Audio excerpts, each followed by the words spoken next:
Thank you for tuning in to the Jaguar Network and a glorious evening turning into night as the sun sets here at Lake Olmsted Stadium for a college baseball game between the Augusta Jaguars, who are shooting off of a win right here at Lake Olmsted Stadium last Wednesday, as they pulled off a 4-run victory, 12-8 against Claflin. But the Jags stand a daunting task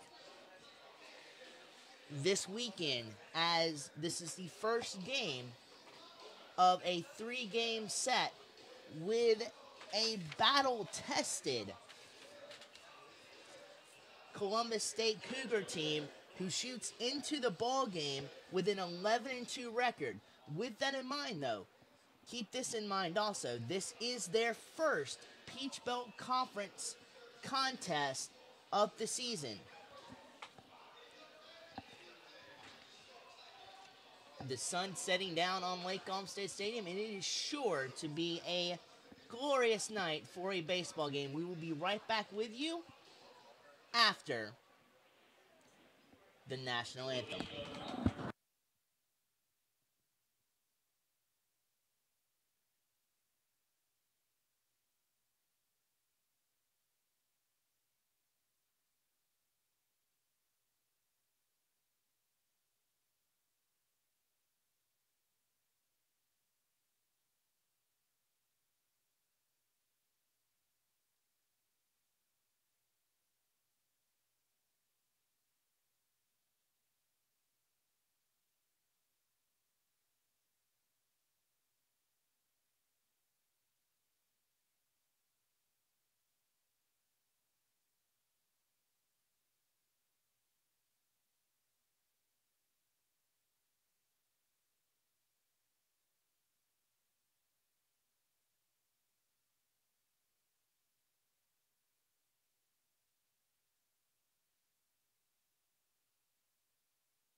Thank you guys once again for tuning in to the Jaguar Network.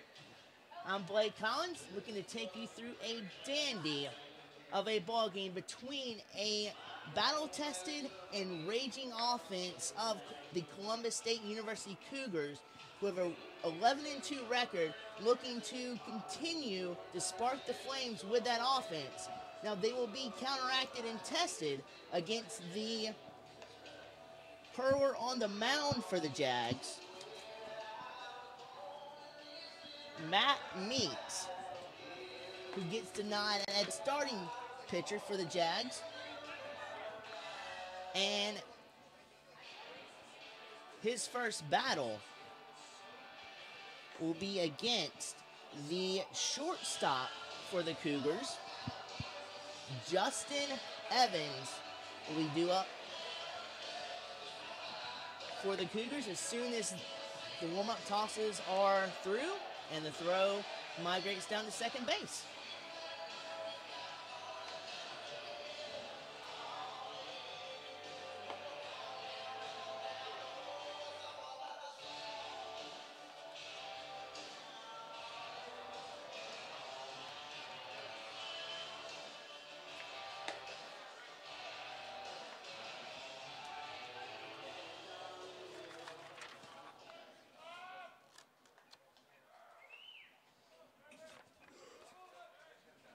Justin Evans walks up to the dish, sporting in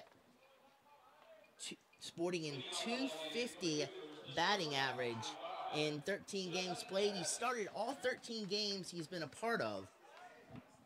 He shoots up to the plate with 15 at-bats. Also, 8 runs with 12 hits. And 2 of those 12 hits have amounted to 2 home runs, but he swings at the first pitch he sees from Meeks' hands and laces it to left field. So the fiery start for the Cougars on offense continues.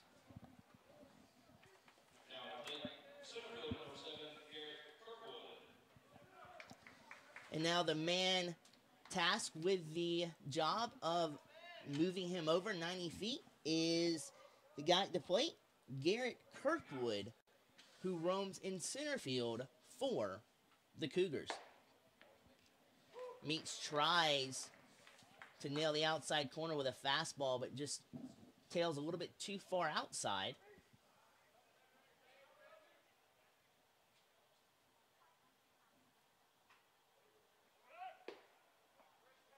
And that pitch misses the zone.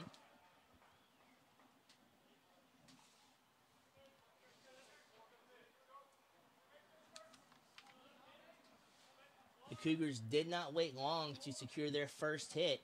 First pitch from Justin Evans. He laced into left field.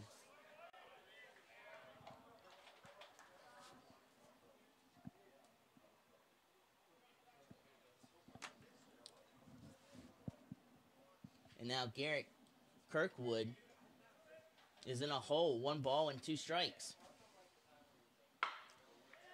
And he surges under one, pops it up into right field. A phenomenal grab by Harrison Moore of the Jags, roaming out in right field. So the first out is acquired for the Jags and for Meeks by way of a phenomenal catch.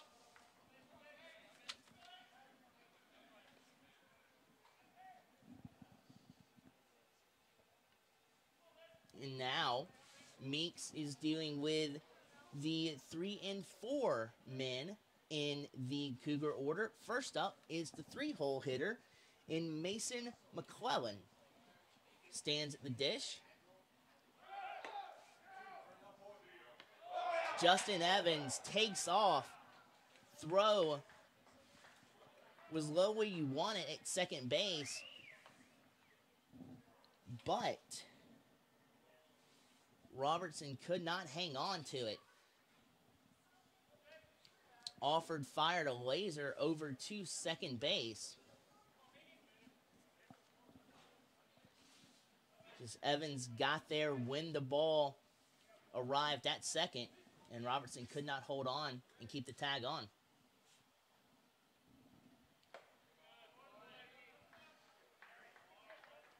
Meeks wheels and deals a fastball up. So it's 2 balls now and no strikes. Meeks is trying to work himself out of a hole here.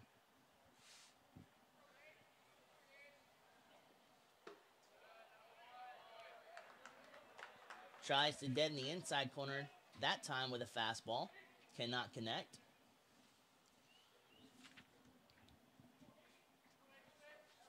Staring at the 3 ball and no strike hole.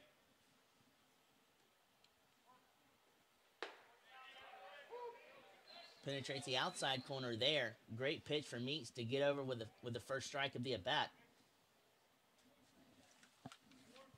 Pressure is still on Meeks.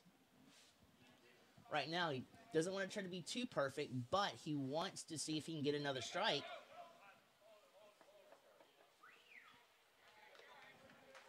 And a great pitch there from Meeks.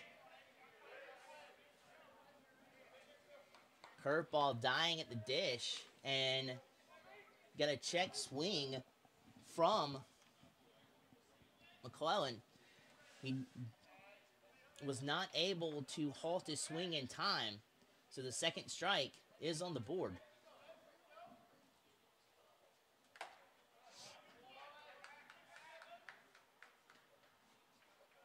Fastball tailing in. And McClellan rips at it and gets a piece of it.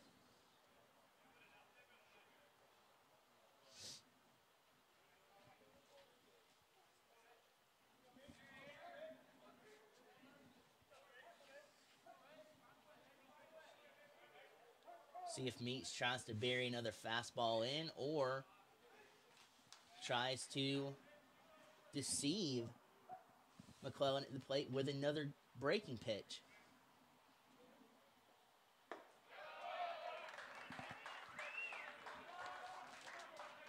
That was the case, but he could not find the strike zone with a ball that was headed for the dirt.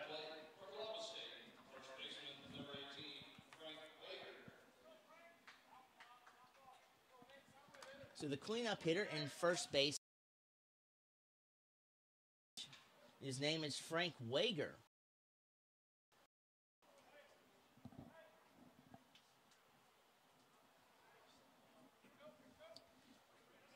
The positive aspect for the Jags here is they do have a double play in order if they can work themselves into getting a sharp ground ball in the infield.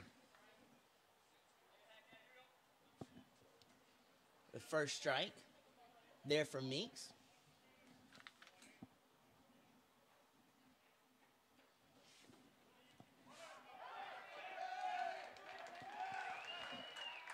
Pitch in the dirt. Alford's a great blocker behind the plate for the Jags. Blocked that to where the ball trickled in front of him, but far enough to where Evans from third could rush in and mosey on home for the game's first run.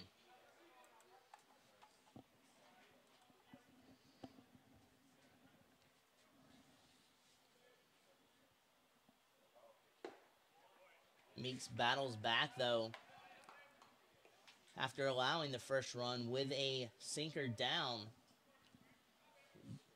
Does its job very effectively as he gets a swing through there. 0 balls and 2 strikes.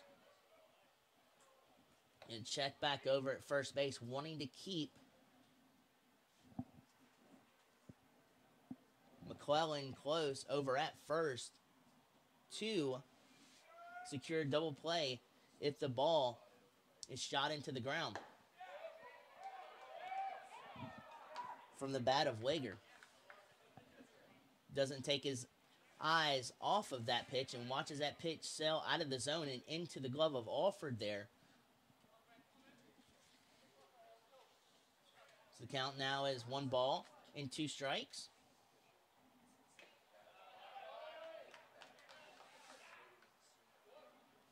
Another sinker there from Meeks. Cougars at this point cannot lay off that sinker. Meeks is utilizing it very well. Got a foul tip on that occasion. So now it is 1 ball and 2 strikes. Again, Meeks is worried about McClellan over at first base.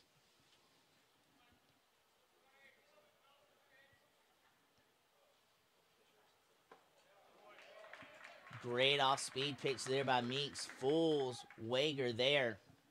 A huge power bat for the Cougars. Takes a trot back to the dugout with a strikeout.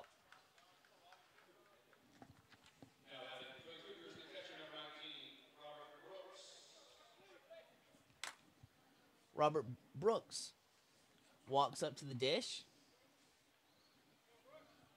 trying to mosey the Cougar over from first base over to second.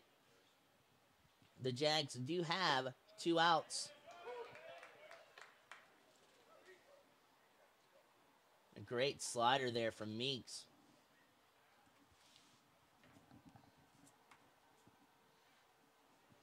Finds Robert Brooks in a hole.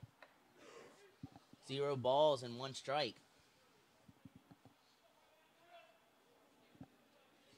Brooks is their catcher.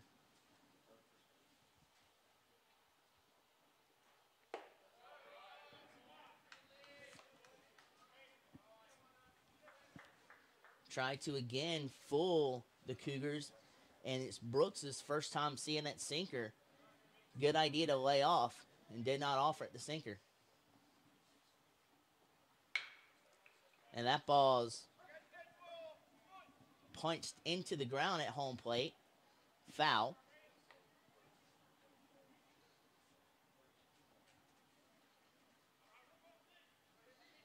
Got a 1 ball and 2 strike affair between Meeks, the pitcher for the Jags, and Robert Brooks, the third baseman for the Cougars. Meeks tries to sneak a fastball by him, but Brooks brings the hands in with the opposite field approach that time, skies it into right field. Harrison Moore, who is occupying right field, comes down with the Cougar ending secure catch for the top half of the first inning. We migrate on to the bottom half. The Jags down by 1.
For the Jags, will look to muster up a comeback after giving up the first run of the game on a pitch in the dirt that navigated from Alford Meats could not cover home plate in time, and that's how the Cougars secured their first run. But Devin Bilardello looks to get the Jags up and running here and start off on the right foot.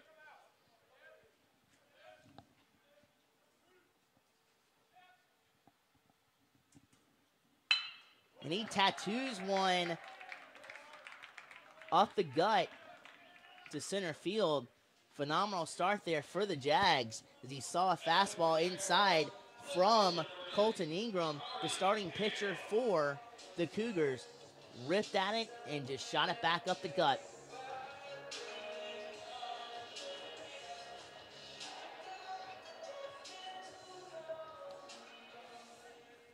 And now, five-tool athlete Bakari Gale stands in at the dish for the Jags. Beautiful fastball, pegging the inside corner from Ingram.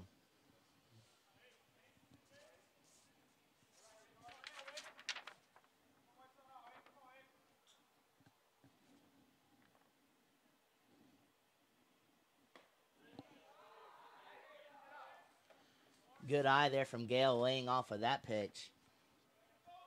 For Ingram, he's got a very good ERA under his belt with only a 2.35 ERA, 3 wins under his belt, appearing in 4 games, and all 4 of the games, of course, he started. He has allowed those 16 hits in 23 innings.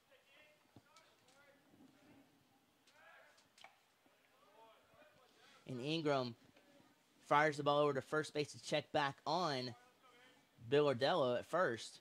Jags do have some speed over at first base to see if they want to hit and run with this early in the ball game. Pitch to Gale. Fastball tries to nail the outside corner, but unsuccessful.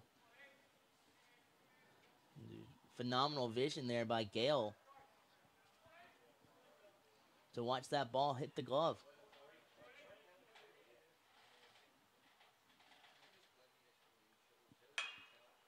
So a little bit further inside from that outside corner, and Gale wraps the bat around the ball late and shoots it off in foul territory.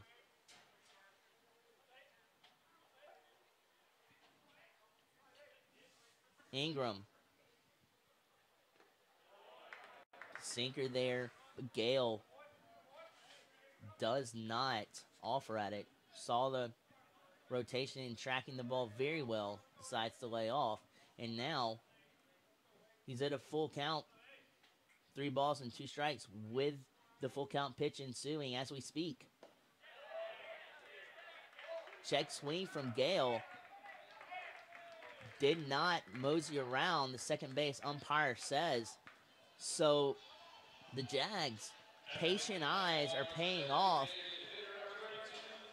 with Gale at first and Devin Bilardello at second.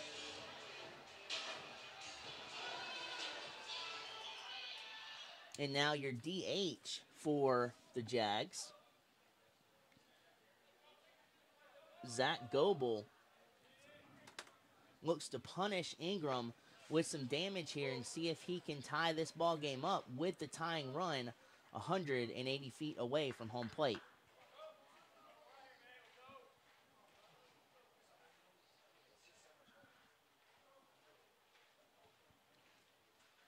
Well, has a little bit of an open stance here to where he can turn on any inside pitch, but instead Ingram notices that and freezes Goebel with a pitch on the outside corner.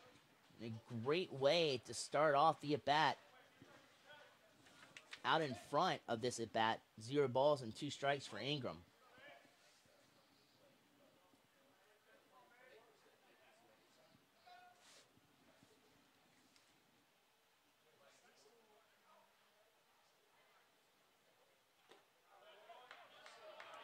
Sinker in the dirt that Goebel had a keen eye on and just let it hit the dirt.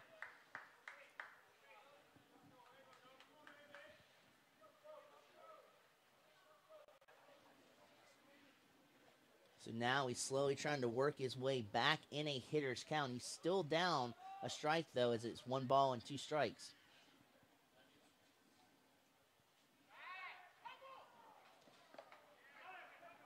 Devin trying to size up the delivery of Ingram and race over to third as Ingram delivered the ball, but he jolted out too quickly there, and Ingram, off of a mistake from Devin Bilardello there. You love the aggressiveness there, but just a little bit too early as Ingram caught him, and Devin Bilardello at second is retired. So the Jags still have a man aboard with Gale at first. And a high fastball. And Brooks does everything he can to secure the catch at home plate as that ball was sailing high in a hurry. It's 2 balls and 2 strikes now with Gale at first base. Devin Bilardello was retired at second off of a pickoff move from Colton Ingram, the starting pitcher.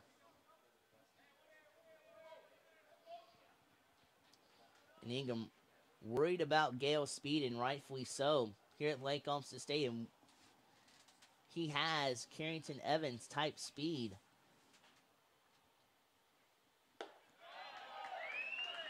Just as Goebel started off the at-bat with the first ball on a sinker, watching that beautifully, he was fooled on that last opposing sinker right there. Tried to golf at it and could not get the bat around on it, and he is walking back to the dugout.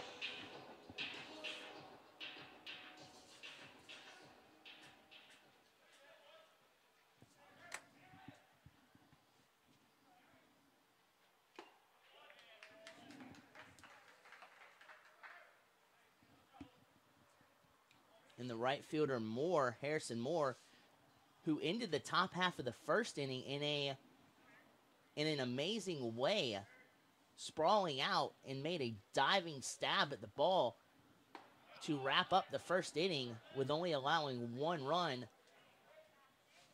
Looks to see if he can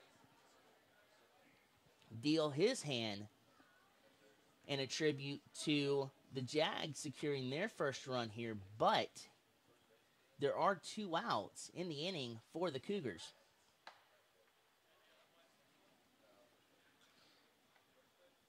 And Colton trying his best to not let Gale over at first base have any part of any lead over 3 steps, trying to keep him as close to the bag as he can.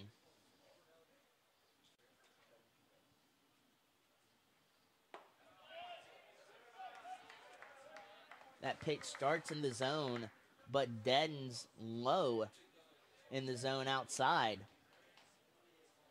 And Moore is approaching a hitter's count at 2 balls and 1 strike.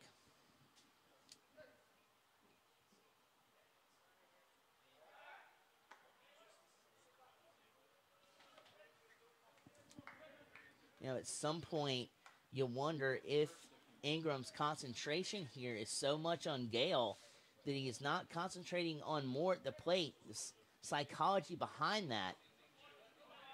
Although right there was a gorgeous sinker from Ingram.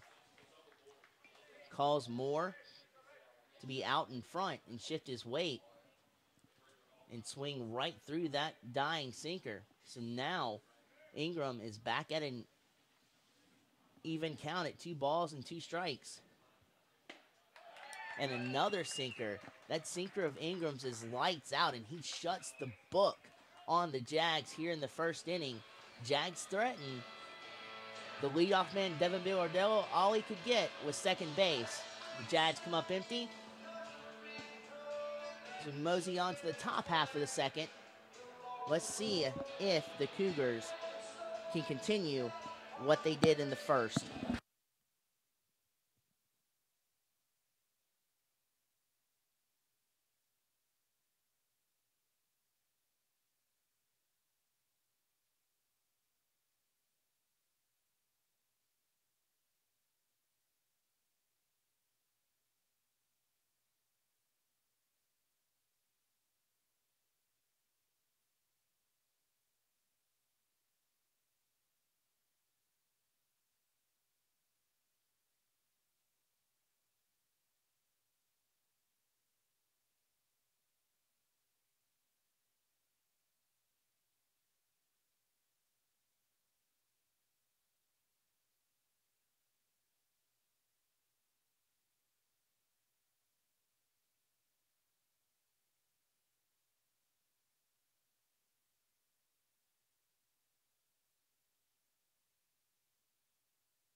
Meeks is out for his second inning here. Second tour of duty for Meeks in this game, and he starts out with a sinking strike. As Grant Berry got caught swinging through that sinker, but he watches that next pitch out of the zone, so he is right back in an even count at 1 ball and 1 strike. The very quick worker in Meeks doesn't take much time. So once he gets the ball, gets sets, and wheels and deals. He doesn't take much time between pitches. And Barry is now in a hitter's count. Meeks doesn't like it, so what does he do? Pitch a high fastball, and he's right back into a deadlock count at 2 balls and 2 strikes.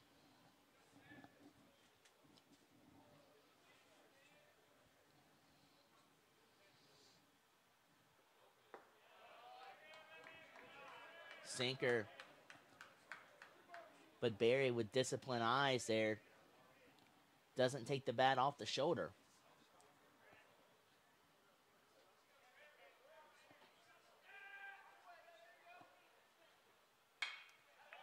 And that ball is lifted out to left field in foul territory.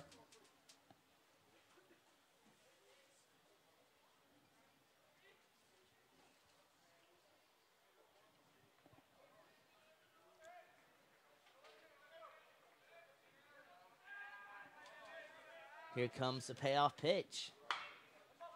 That ball is delivered low, but Barry lifts it sky high out toward shallow right field, where Robertson, tracking the ball very well underneath the bright lights here at Lake Olmsted Stadium, makes the catch.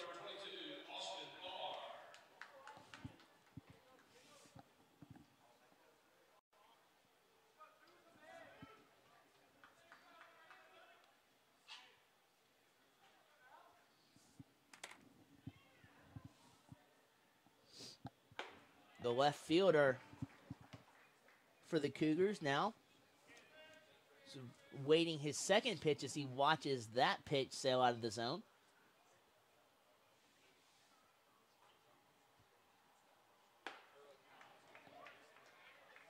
Swings viciously through a pitch that naps the outside corner. He's got an open stance, but the openness allows him to lock and load heavily on that back foot and supply the power off of his legs and transfer it through his legs into his arms. Very, very good approach at the plate from Austin Farr.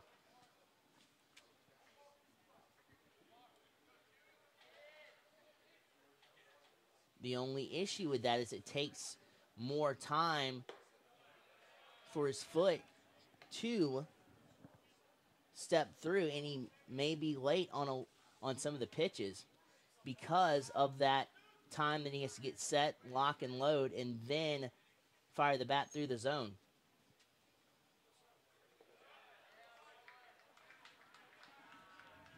And Meeks loves his sinker. So does his opposing pitcher, Colton Ingram, for the Cougars. This time, Meeks cannot get the strikeout with that pitch, so it is an even, or I beg your pardon, it is a full count now, as Farr late on that fastball. Goodbye. He's walking his way back to the dugout. Turner Vincent now is making his way up to the plate.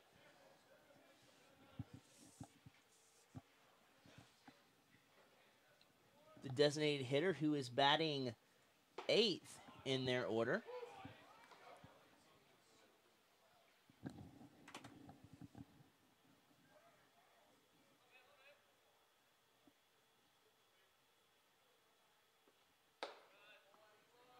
Fastball cannot secure the outside corner there.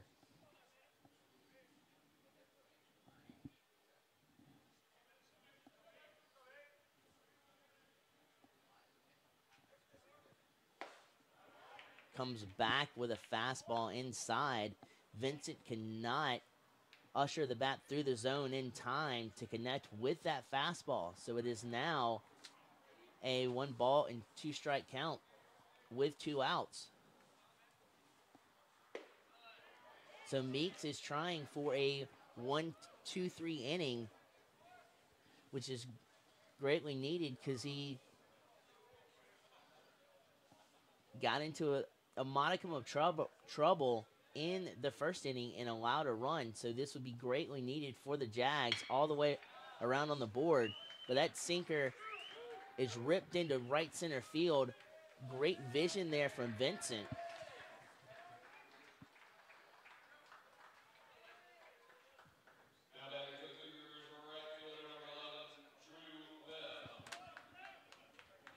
He saw the ball migrating to the dirt, took the bat to the ball, didn't try to overpower it, just took his hands to it, struck it with good force, and he is standing at first. So Meeks does not get the 1-2-3 inning he was hoping for.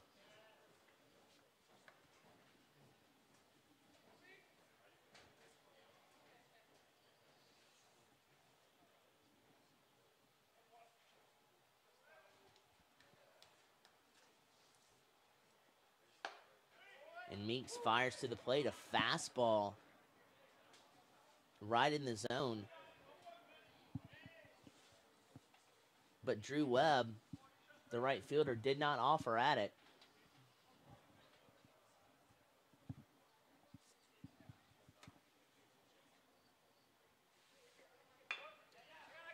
Signals a bunt.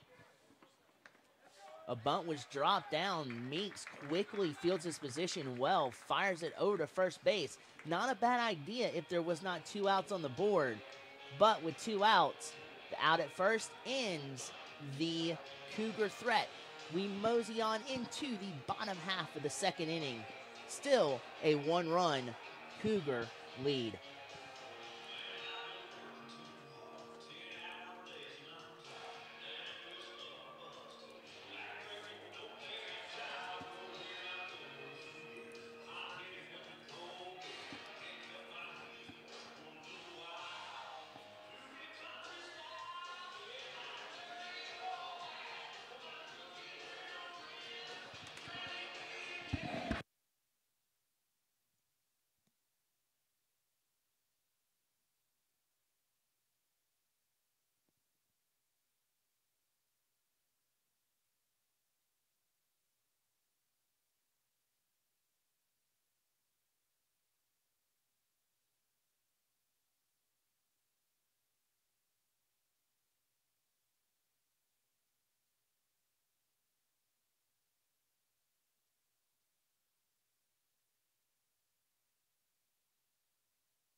Ingram, with his second inning of duty, out on the mound for the Cougars. And the first man up to test his ability is Ty Hobbs.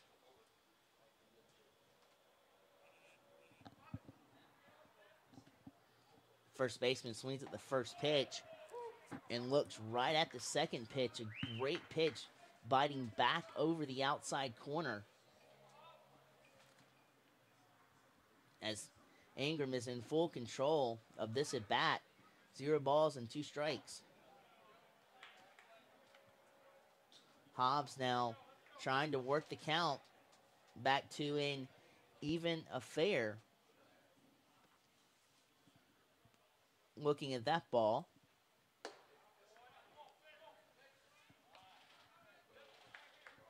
Fastball tails too far inside. There's Hobbs. Is now staring at a deadlock 2-2 count.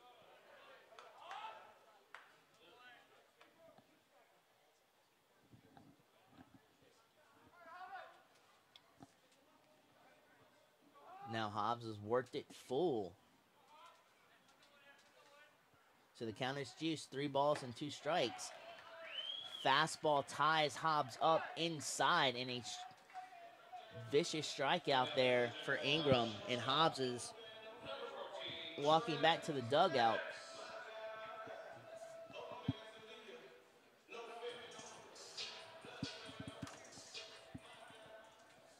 And Trent Maddox now for the Jags looks for his first opportunity to climb aboard first base.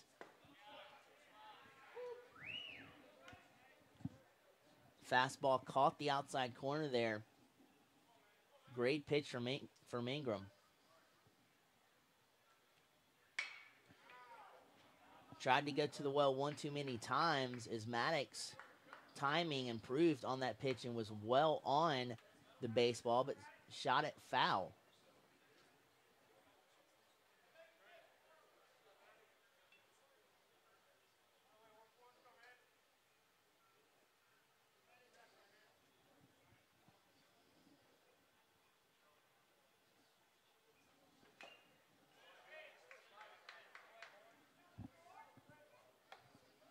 Maddox's eyes was looking up in the zone, adjusted low.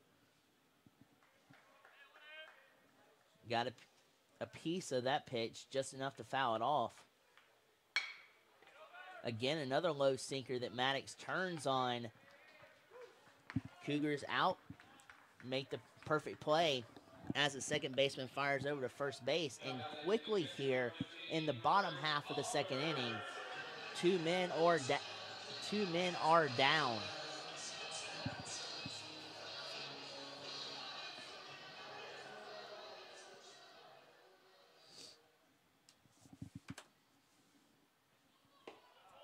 And this gives way to Brent Alford at the dish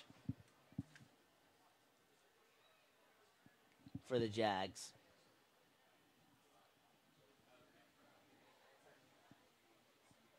Ford swung through the first pitch, stares at the second pitch, connects with the outside corner.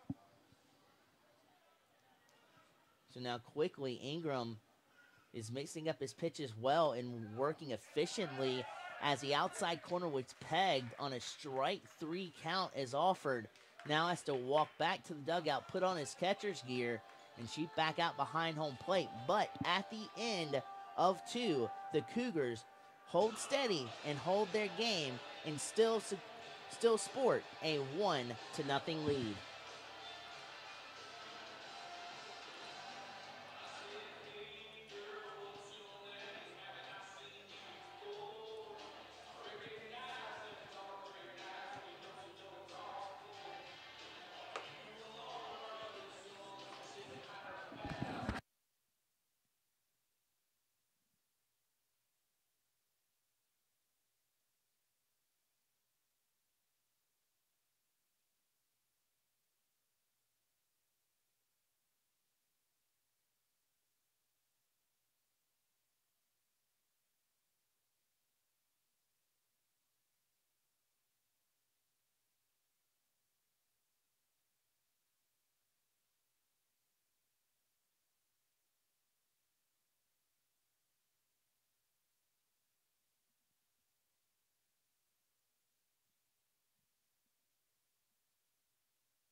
The Cougars have batted around, and their first man up at the dish will be their leadoff hitter, Justin Evans. here in the top half of the third inning, and he presses one out of play.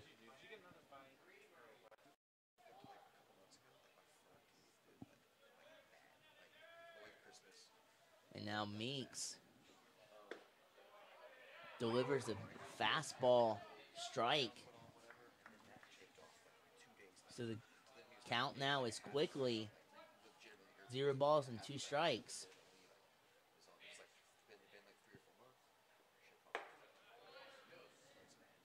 Try to entice Justin Evans with a high fastball, but the gamble does not pay off. So now it's a 1 ball and 2 strike affair.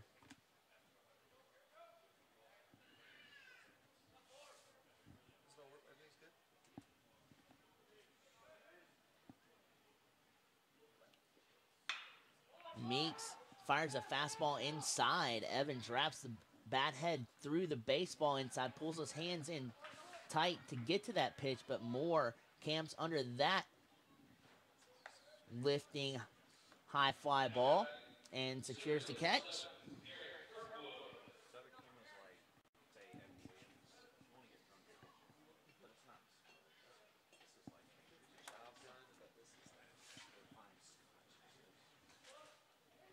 So now Garrett Kirkwood stares at Meeks for his second attempt at the dish.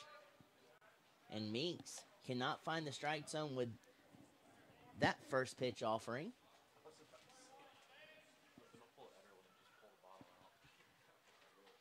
So winds up and delivers. Strike on the outside corner.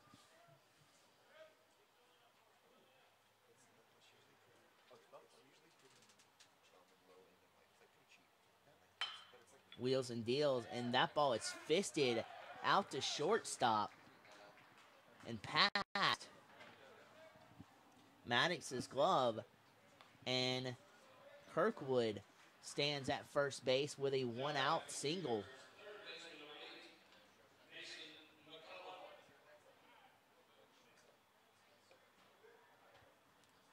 So a chance to get an out for the Jags turns into a single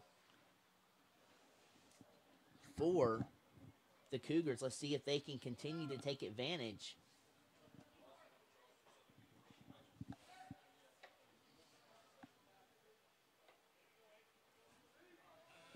And now Mason McClellan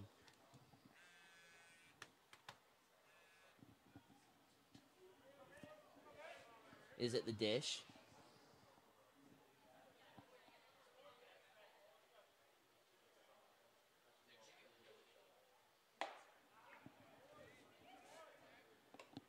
Tries to send one to Broad Street with that swing, but comes up empty. Taylor, I thought they were supposed to be good at as a JUCO. Are they still GMC? Millsville. Are they still good, or is that kind of? I think it's more maybe they used to be. Okay. And Meeks now is in pretty good control of this at bat as McClellan starts to swing, but thought it was a good idea to hold back, and it pays off for him to even up the count at 1 ball and 1 strike.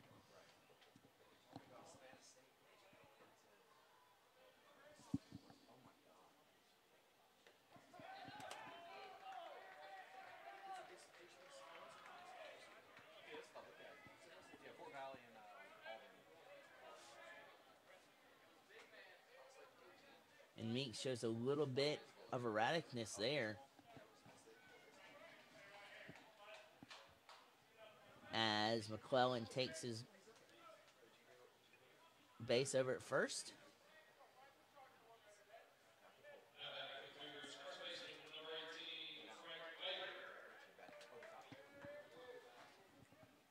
Frank Wager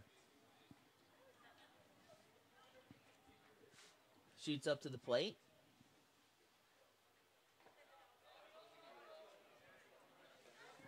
And again, the veteran Alford behind the dish comes up huge for the Jags and blocking the ball in the dirt, that sinker. not allowing Evans or McClellan to move up 90 feet.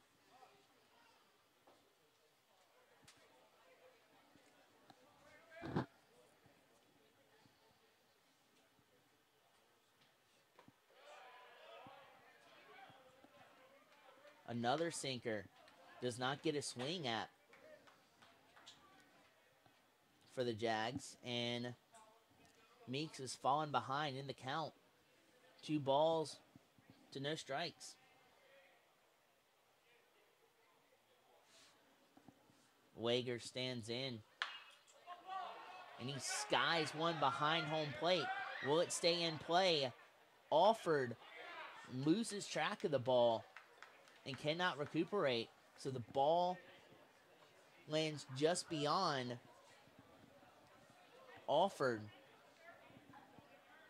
If you're the Jags, you'd love for that out to be made, but you'll settle for a strike in this instance. As you still have the double play in order and a force at any base other than home plate.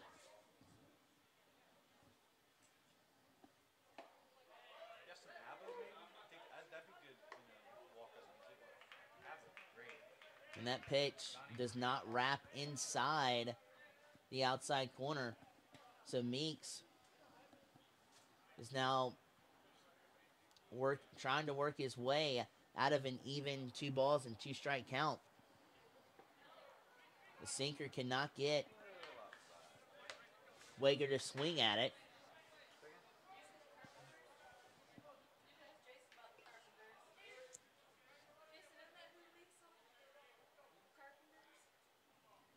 And now you have Evans at second base, who's already been dancing around out behind second, can take off with ease on this full count.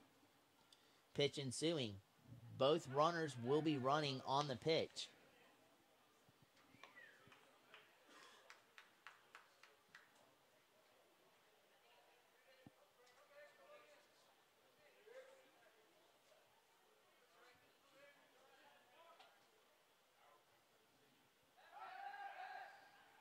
They're trying to keep Evans at bay at second, not allowing him to get more than a 3-step lead over at second base.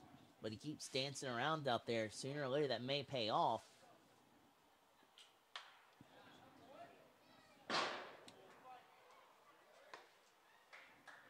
And the runners do not try to advance.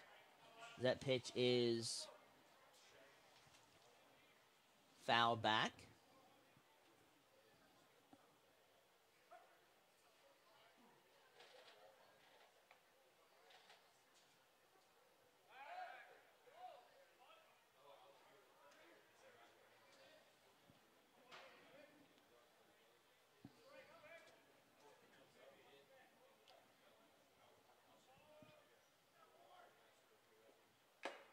And Wager swings right through a blazing fastball, and he is sent packing back to the dugout.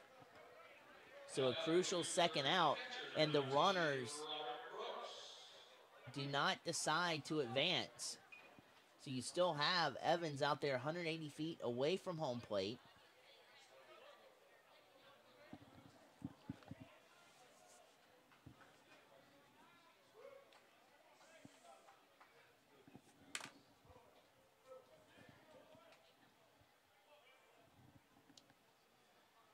And Robert Brooks with a chance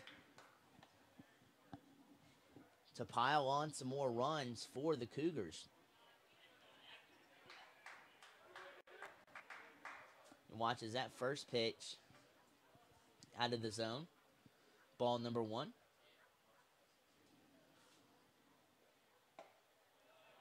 Inside corner. It's exploited there as Meeks fires right back with the first strike.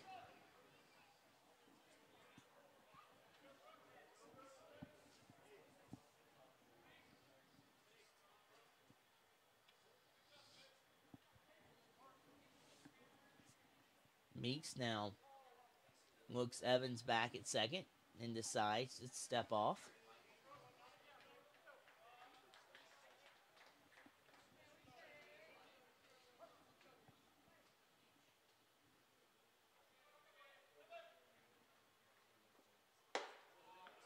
Fastball, you could hear the glove snap the ball on that fastball. You could just hear the sound coming from from Alford's glove.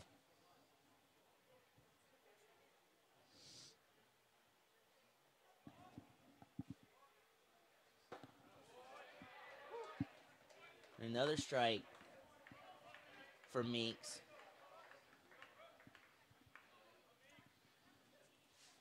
Meeks has been in trouble this game before.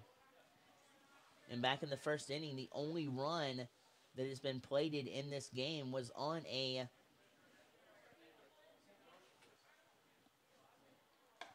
wild pitch that Alford blocked, but the pitch trickled up the first base line, and Meeks did not cover home plate. And Evans, who was at third at the time, took advantage of Meeks' indecision and raced home.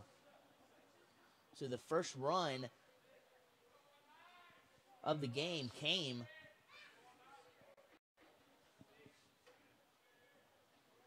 off a wild pitch. A sinker in the dirt. Cannot muster swing there from Brooks. And now the Jags will have a conversation on the mound here with 2 outs to see how they want to play this. This is Meeks' inning because there's no action in the Jags bullpen, or for that matter, when the Cougars come out, Ingram will step back on the mound because there's no action in the Cougar bullpen to this point as well.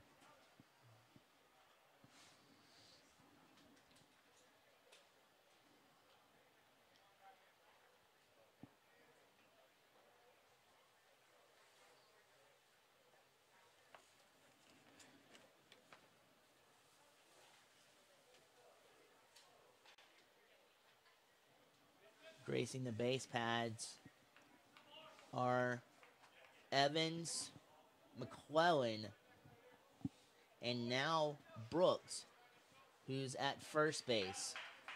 Bases are juiced here, and a huge opportunity at hand here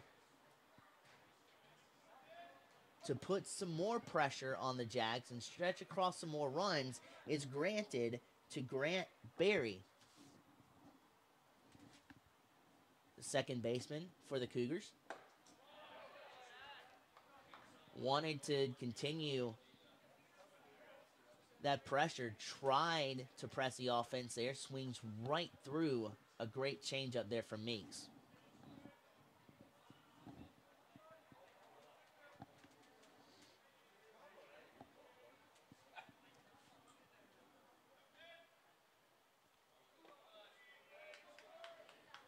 Sinker does not get an offer on it.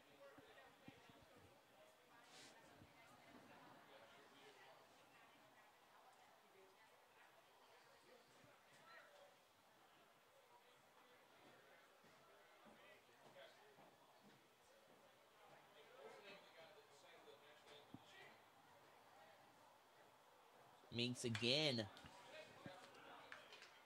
tries to push the fastball through on the outside corner, but Berry has other ideas, offers at it, and fouls it back. And now Berry is the one who has to try to fight back here and be more disciplined at the plate because he is down in the count, 1 ball and 2 strikes. If you're the Cougars, you don't want to squander this type of opportunity. Only up by a run. And that sinker from Meeks. It's the first ball of the at-bat.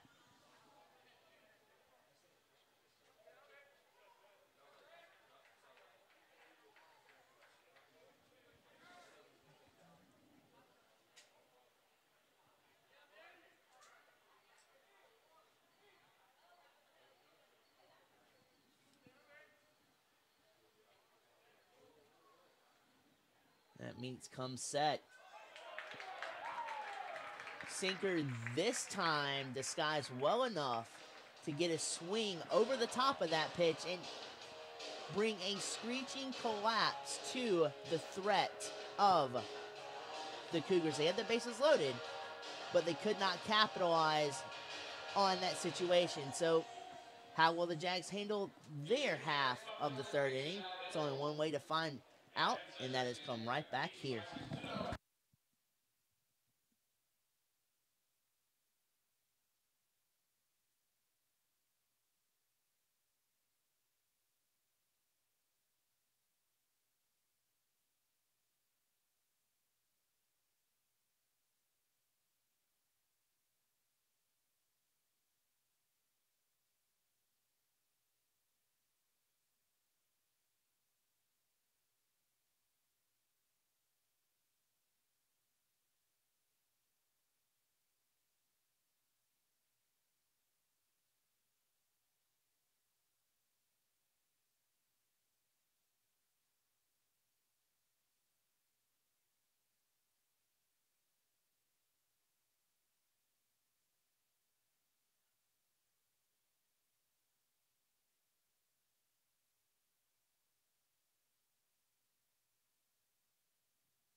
Ingram now stands back out on the mound and ready to fire at Timothy Gray, who stands in to contest Ingram.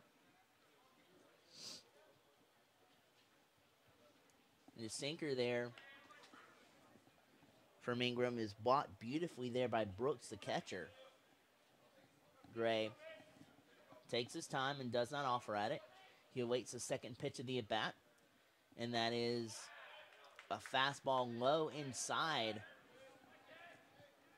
Phenomenal pitch there by Ingram to get Gray off the center of his base and swing right through it.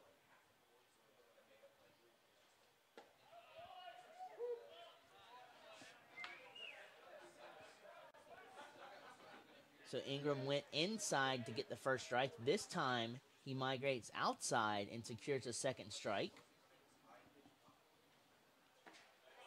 Gray battles back beautifully, realizing the sinker was coming. Steps through, but no offer at the pitch. Painting a masterpiece on the outside corner is Gray. Getting no argument there as Gray is down on strikes.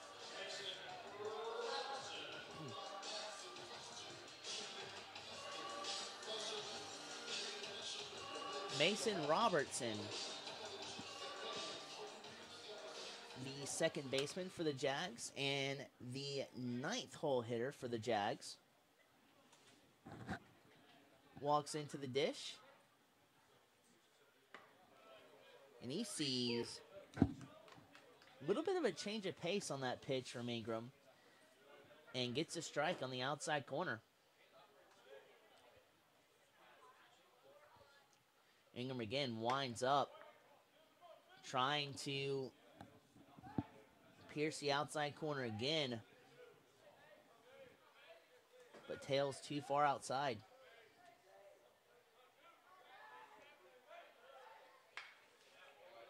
Robertson saw that pitch was coming in his wheelhouse and offers at it. Fastball. He wrapped the bat around late. It's now 1-2 strikes. Sinker outside. Nails Robertson down on strikes.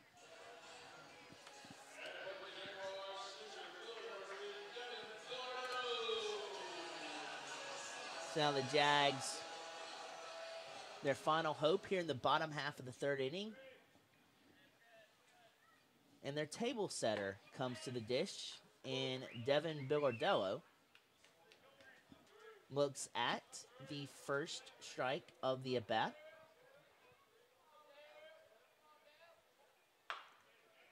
And that ball's tapped to Ingram. Again, two good fielding pitchers we have on the diamond and on the mound for both teams. Same way the top half of the third inning ends. The bottom half of the third for the Jags comes to a crashing halt. We mosey on to the top half of the fourth inning. It's a tight ball game, and you don't want to miss what happens next.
Austin Farr shoots up to the dish for the Cougars and swings right through a first pitch strike from Meeks. And that ball is catapulted foul back toward the concourse area.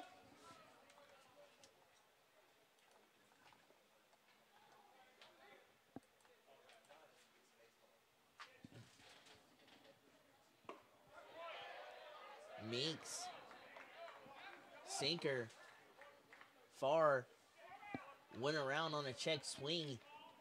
His timing may be an issue with how he sets up with that open stance, loading everything on his back foot and then swinging through. That time, he could not get to the baseball on that sinker down. He realized it.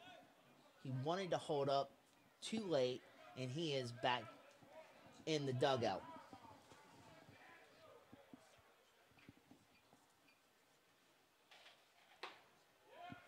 So now Turner Vincent is back up at the plate for the Cougars. And Meeks again. First pitch strikes this inning.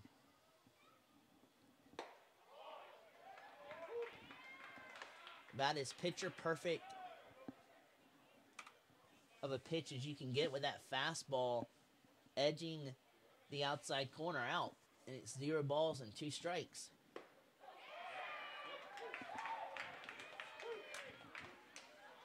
Pitch right there. Vincent thought it was under the zone, but it caught the lower half of the zone, and he is walking back to the dugout.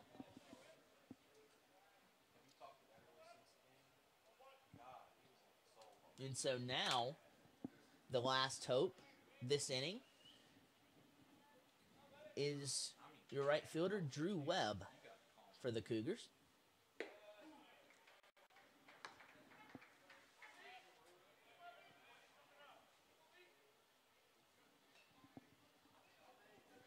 Meeks fires the first pitch out of the zone. This next pitch Drew thought it was too far inside, but bites back over the inside corner. So it's a deadlock, 1 ball and 1 strike count. 2 outs on the half of the inning. And Minks again, the command of the strike zone is very visible. This inning is quickly now is 2 strikes on Drew Webb.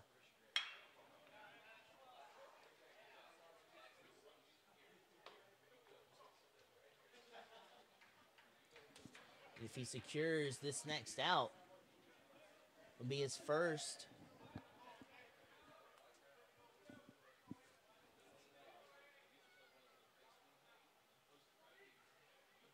One, two, three inning. High fastball. They're a good idea from Webb to lay off.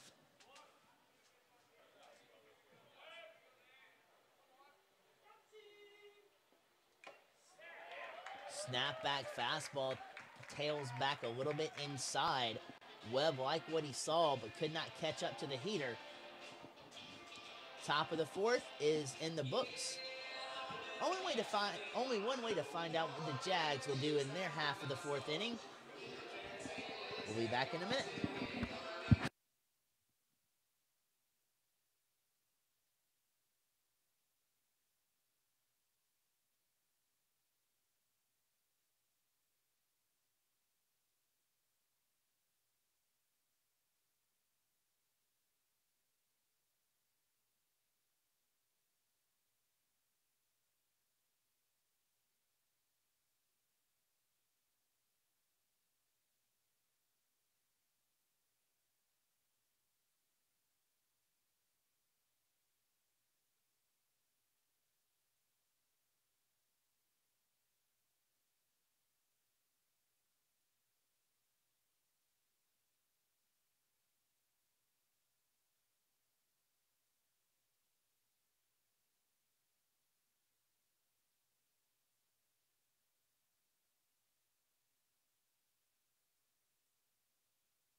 Jags pitching has held the Cougars at bay, only giving up the 1 run in the first.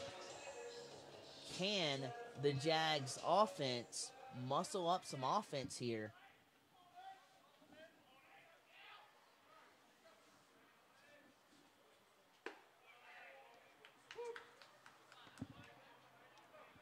Bakari Gale takes the first strike.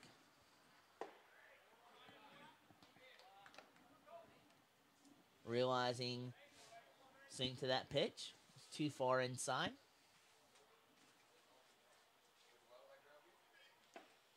Again, trying to nail the inside corner, cannot connect with it.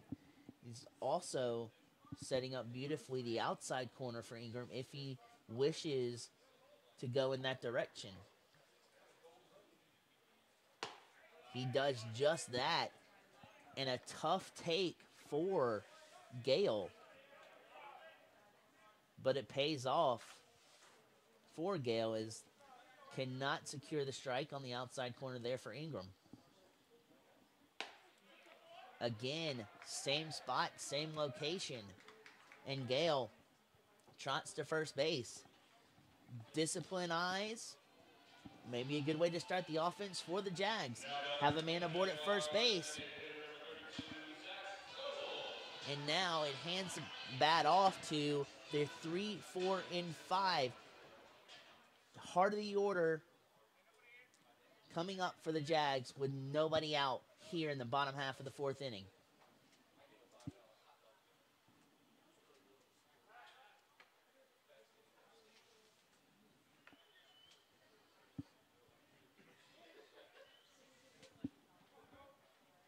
Ingram realizing the speed that Gale possesses over at first base, wanting to keep him at bay. The sinker there, I think the Jags are each time up becoming more aware of the velocity and the sink that sinker possesses and not really offering at it much this inning.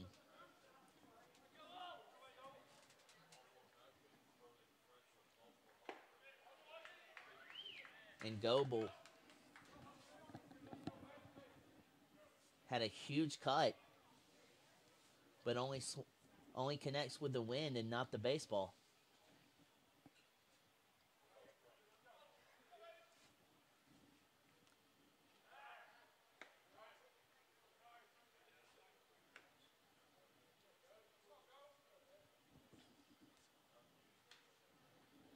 We saw this last at bat between Goebel and Ingram, concentrating on, and that ball's skewed to first base.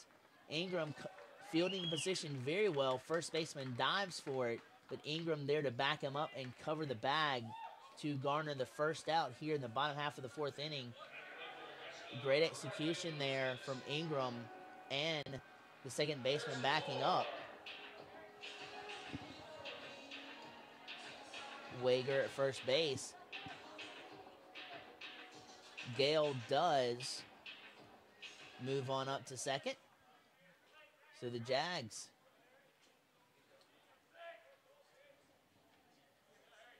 with Gale's speed, a single could score the Jags' first run.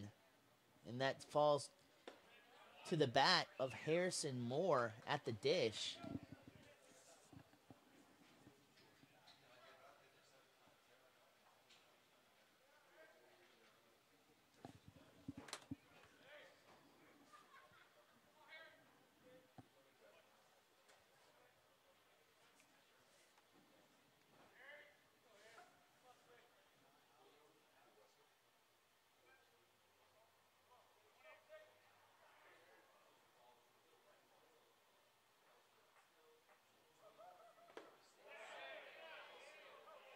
And that sinker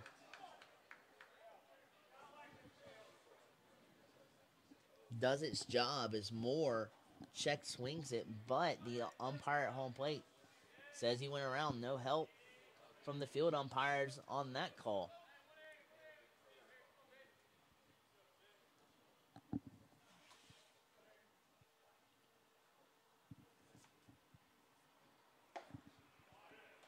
If Moore wants to go this direction, he has a little bit more real estate in left center field to utilize with the center fielder Kirkwood shading more, a little more toward right center field.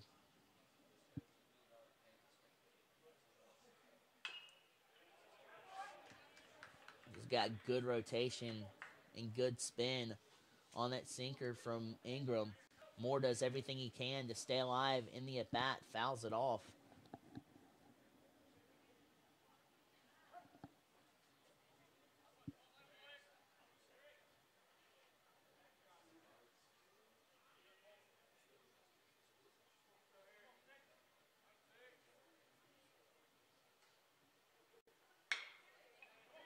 And that's a tapper to Ingram. Ingram, with that rifle of an arm he has, records the out off a speedy right fielder for the Jags. He walks back to the dugout, all the while keeping Bakari Gale at second. Great utilization of the look back there from Ingram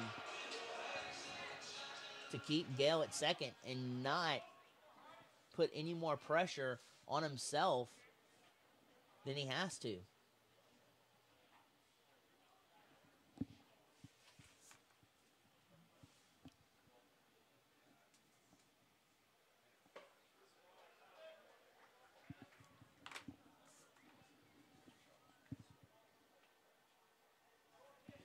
And now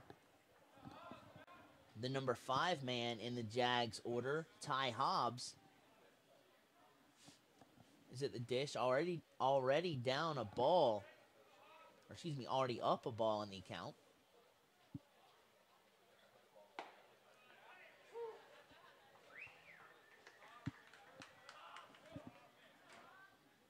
Ingram painted that outside corner well. So now it's a 1 ball and 1 strike count.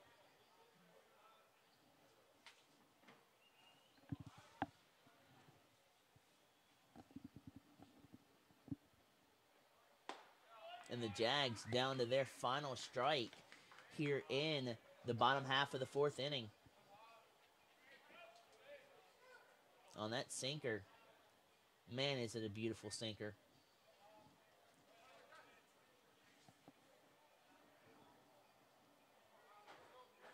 From Ingram.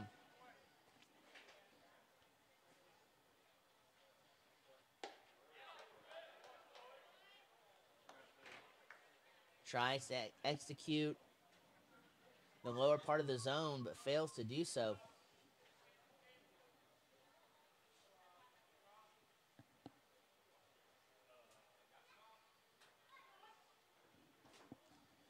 Two balls and 2 strikes.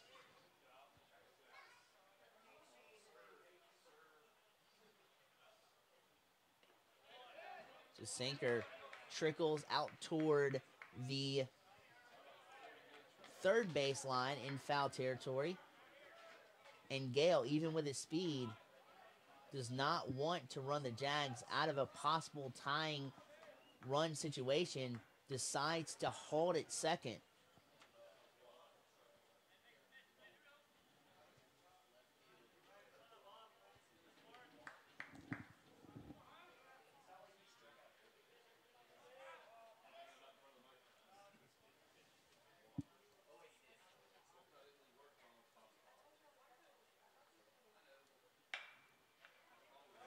Excuse me, check swing there. Hobbs trickles that over to, with that Zach Murray at first base. First base coach for the Jags, making the play.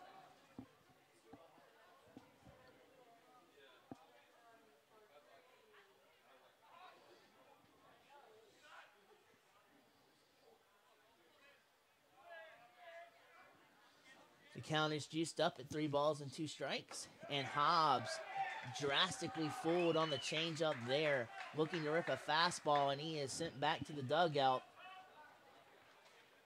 Crisis situation for the Cougars averted, and the Jags cannot squeeze across the game-tying run.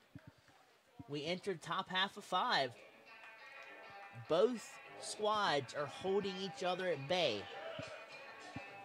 We'll see you in a minute.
Meeks has held this offense to only 1 run as we enter 5.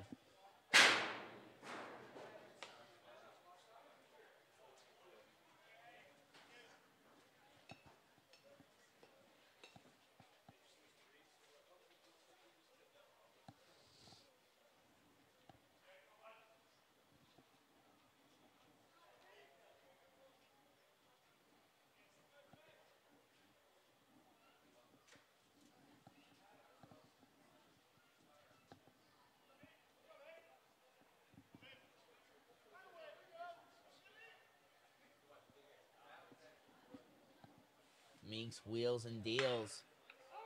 Fastball tattooed out to left center field. Bill Ordello with a great first step in tracking.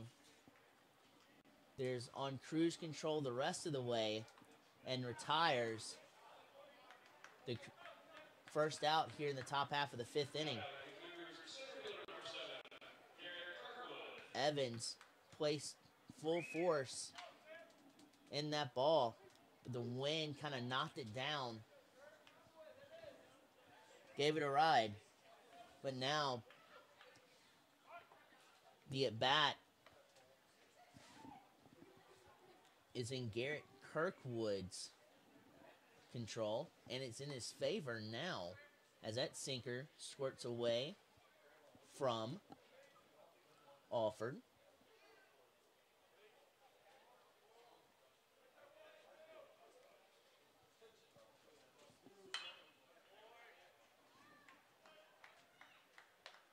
And that ball is rifled in foul territory by Kirkwood.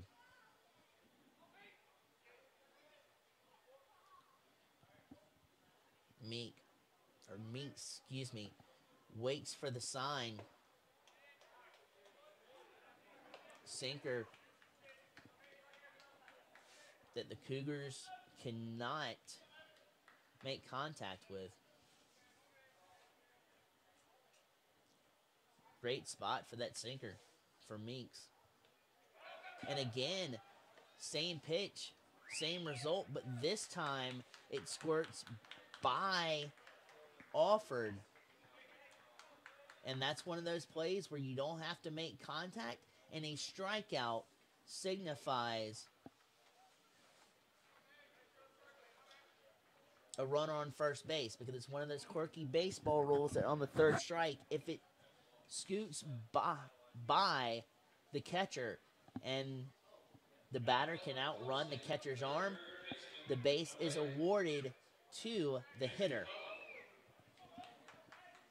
So Kirkwood, off a wild pitch, stands at first base.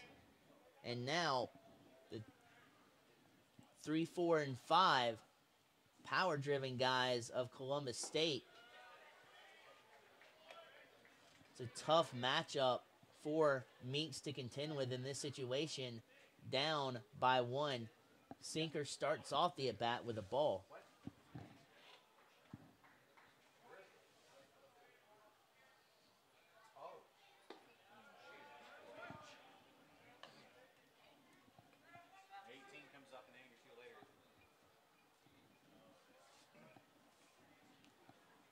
Meeks cannot fire that fastball over the inside corner.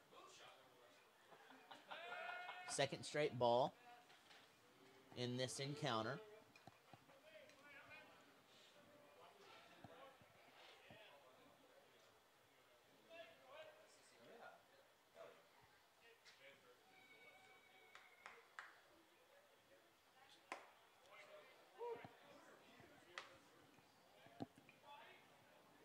So McClellan decides to wait and see if Meeks can throw a strike.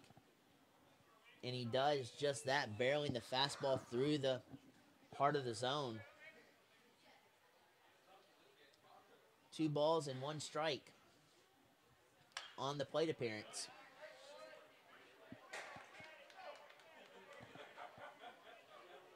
And that ball's hacked at and shot foul back our way.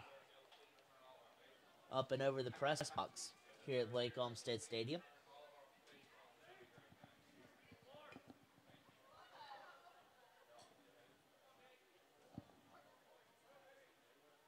It's a deadlock, 2 balls and 2 strike count.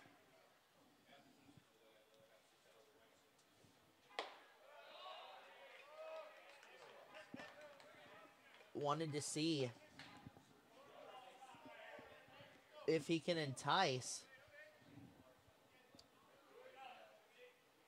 the Cougars there in McClellan, but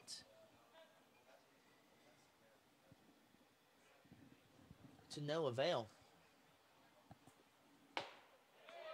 Full count. Pitch. Ties him up inside. Check swing. Fires it across the inside corner. So McClellan, who was initially taking a walk to first base because it was ball 4, didn't like the call, but he is sent the other way back to the dugout, and it hands it off to Frank Wager.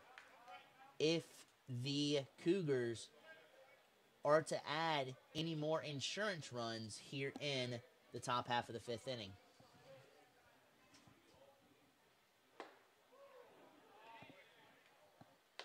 Beautiful pitch. Wager's plate coverage was inside. What does Meeks do? Pitch a pitch outside, and Wager comes up way short on that swing.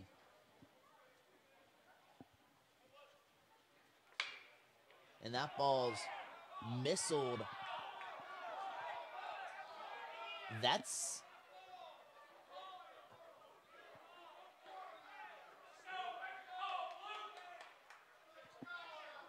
It's missiled past Hobbs at first base. It looked to be in foul territory, and that is the case. An eventful, second strike of the at bat, as Kirkwood, the center fielder, gets his exercise in, runs from first base to home plate, but the run does not count as that was a loud second strike.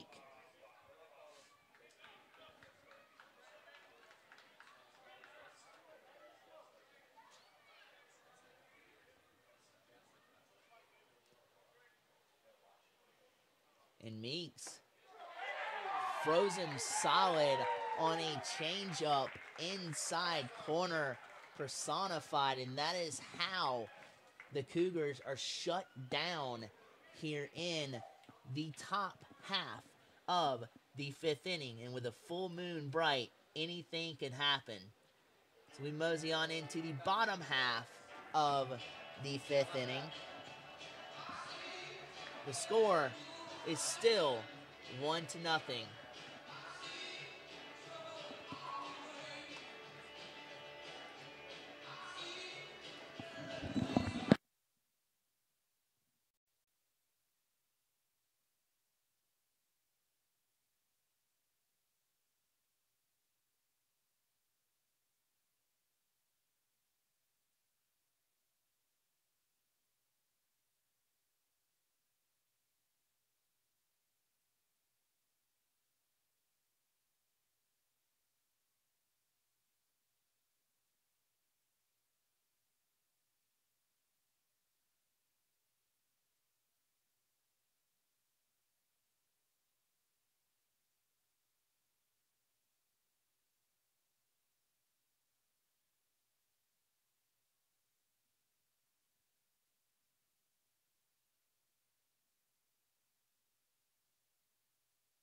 So as a full moon starts to prevail over Lake Olmsted Stadium here, thanks to our cameraman Tim Howard for that shot. And Ingram is still working a dandy of a ball game on the bump for the Cougars.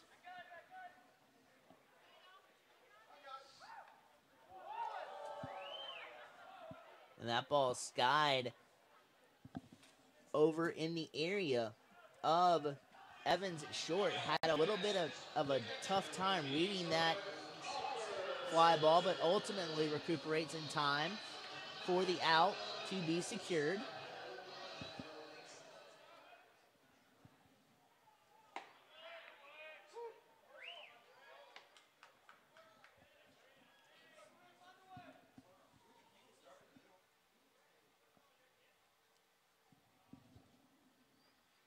And Ingram's working fast and furious this inning, as that's already the second strike to Alford at the dish.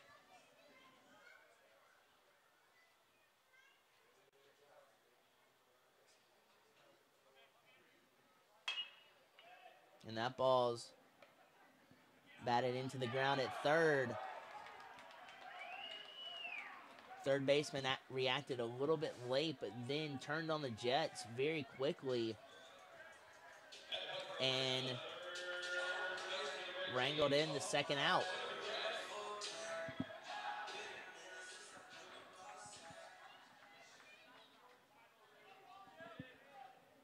And Ingram working very quickly to the tune of 2 outs here in the bottom half of the fifth. And that ball is right back at Ingram. Underhand flip, and the Jags are retired in order.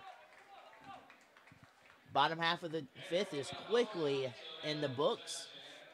And as quickly as that's in the books, we will return as rapidly in the top half of the sixth inning with the Cougars retaining a 1-0 lead.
We're in the midst of a pitcher's duel here at Lake Olmsted Stadium.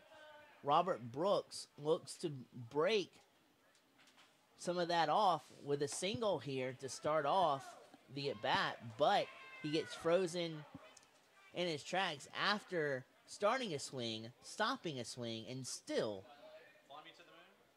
getting deflated with that first strike call.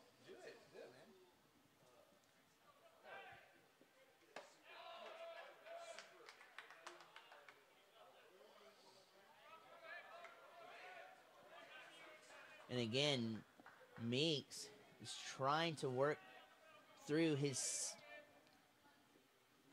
to a 1-2-3 inning and cannot find the strike zone with that second pitch outside. So it is 2 balls and 1 strike now.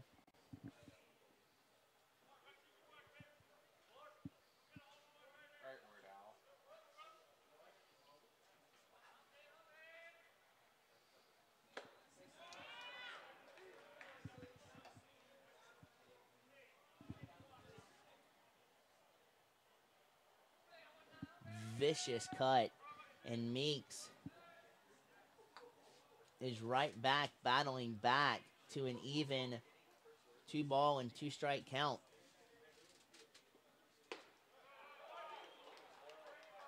Tries to navigate that lower part of the strike zone and connect with it as it crosses the plate, but he cannot secure the strike.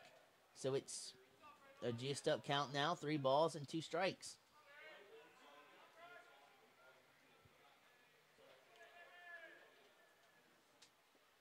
Meeks wheels and deals.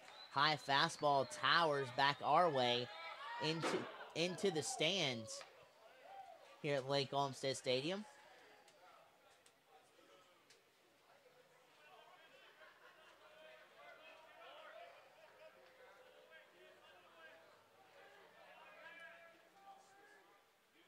Just below us.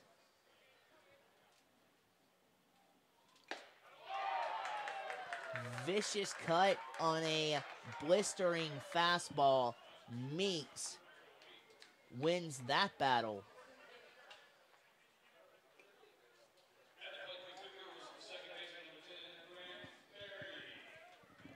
So Brooks strikes out on a hot and heavy heater. And now Grant Berry will take his third turn at the dish, and he rakes one foul. It had home run distance, but you could tell off the bat it was navigating in foul territory. Way out in front of that pitch was Berry.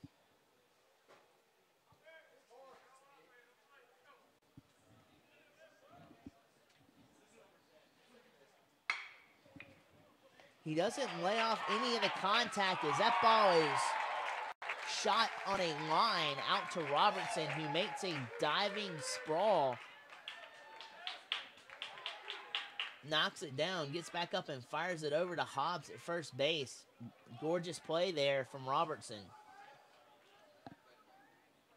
1-2-3 inning may be in the works for Meeks, but if Austin Farr has anything to say about it, it will not be a 1-2-3 inning, and Farr does not even think twice about offering at that sinker. It's too low, he says, and he's out in front in the count. 1 ball and no strikes.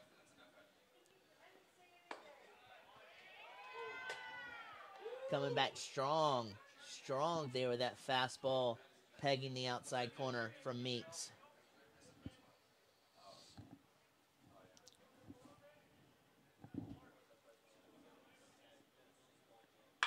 And that ball, you can hear the contact off the bat with as loud as these Cougar hitters are swinging, but that retires the side. Another 1-2-3 inning for the Jags. Starting pitching for the Jags continues to roll on this game, shutting down the door yet again for 5 straight Cougar half of the innings. Mosey on to the bottom half of the 6th. It's time for the Jags to get rolling. But if Ingram has anything to say about it, he is working on a one-hit wonder here tonight.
Robertson is the man that gets the call for the Jags to lead off the bottom half of the 6th inning. The second baseman stands and just takes a strike inside corner, nailed.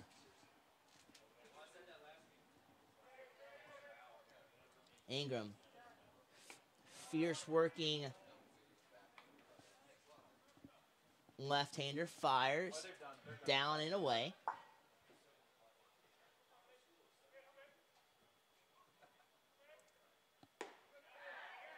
Froze Robertson dead in his tracks on a fastball. Thought it was a little outside, but much to Robertson's dismay, it tails back over the outside, the outside corner. And Robertson on a sinker unloads the bat, but he is walking back to the dugout after he can't connect with that pitch.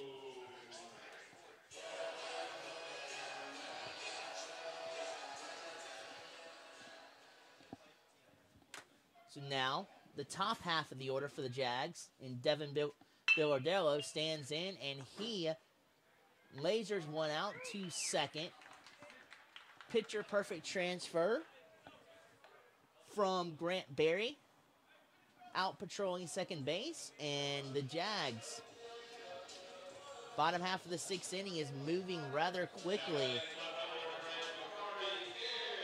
much to their dismay, as now Bakari Gale is the last hope here in the 6th inning. And he swings viciously at a sinker. That sinker is lively, and it is deadly as it deadens low in the zone.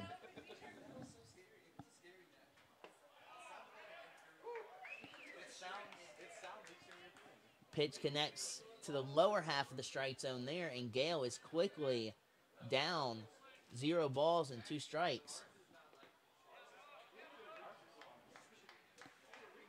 A sinker there does not entice Gale to swing.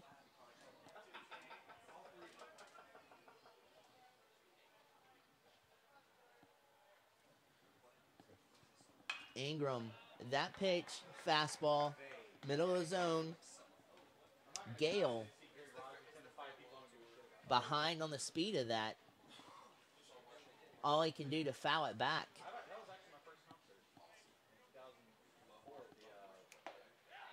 Ingram changes speeds on a changeup from Gale. And Ingram, as soon as he was back on the mound for the Cougars, he trots back into the dugout with a 1-2-3 bottom half of the 6th inning. Man, is this a beauty of a game for him. His counterpart, Meeks, trots back on the mound for the Jags for the top half of the 7th inning. Don't touch that dial.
Justice Meeks' adversary, Ingram, has only allowed 1 hit. Meeks has only allowed 3 hits on tonight's game, but Turner Vincent looks to change that for the Cougars.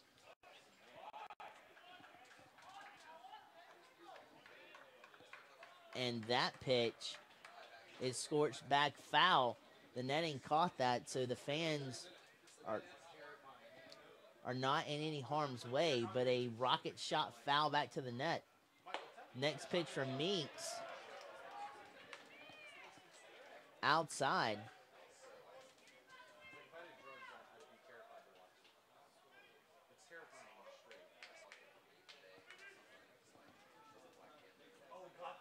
And Turner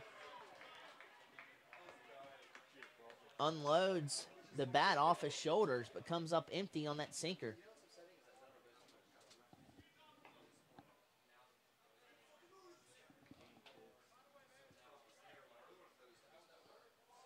Meeks stands ready to fire, but Vincent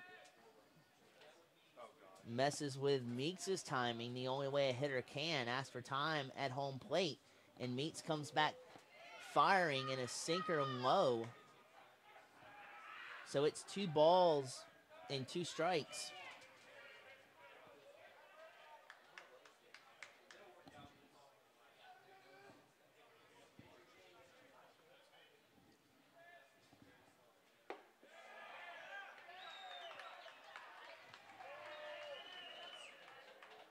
Just a wee tad low on that pitch from Meeks.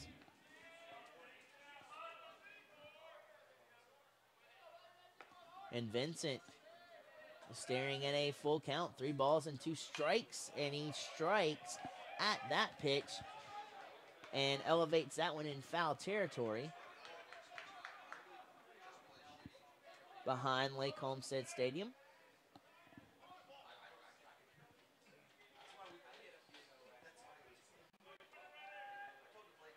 And Vincent looking to be a hard bargain for Meeks to get out. Continues to foul off pitches. It's his second straight foul ball.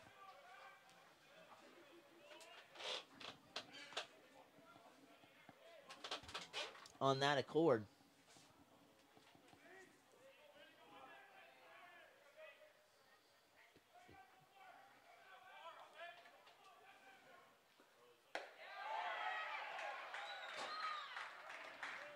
Fastball migrates a little bit too far outside.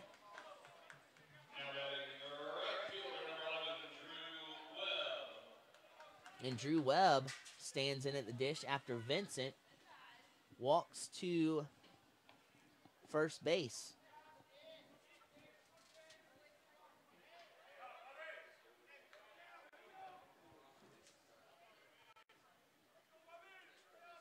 Meeks gathers the sign.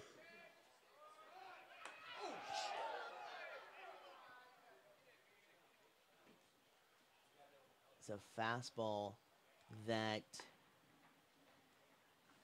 got away from Meeks right there and sailed up and hit Webb, thankfully in the helmet. Was gunning for his face, but I think it grazed the helmet there. And Webb, after shaking off the cobwebs,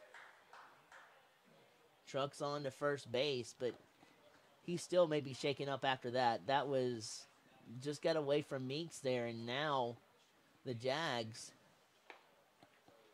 are wanting a conversation as the threat escalates from a runner on first to a runner on first and second, with the speedy Vincent at second, 180 feet away from home plate. It'll be interesting to see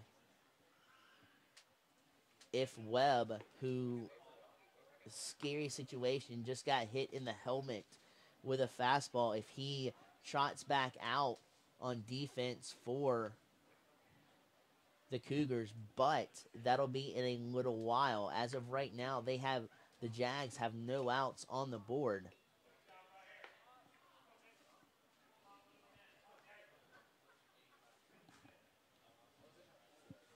So we resume play here after a scary situation with the fastball just navigated away from Meeks and nails Webb in the helmet.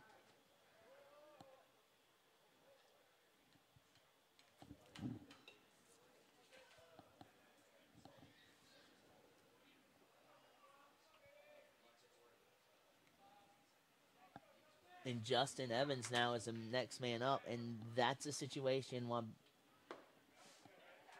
that is a definite breath grab situation there, but hopefully Webb will be able to continue in this game as Evans looks at his first ball of the at-bat. Now the Cougars are at the top of their order. A bunt attempt is pulled back on by a pitch that Evans thought would not connect with the strike zone, and indeed it did not.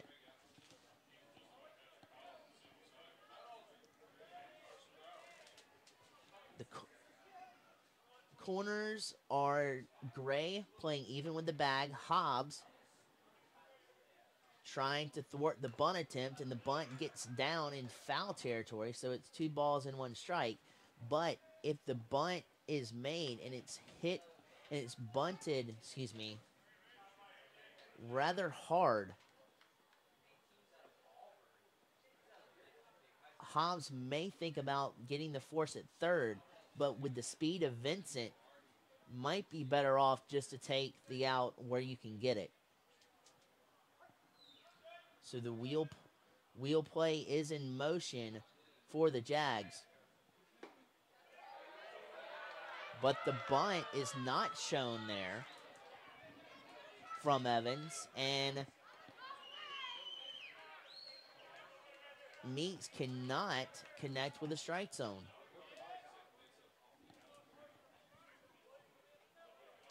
Three balls and 1 strike. If you're Meeks, you do not want the bases to be loaded, and it's a worst case scenario right now for the Jags with the pressure mounting on the Jags defense with the bases juiced. And Garrett Kirkwood has a chance to unleash some insurance runs here for the Cougars. The infield is in for the Jags.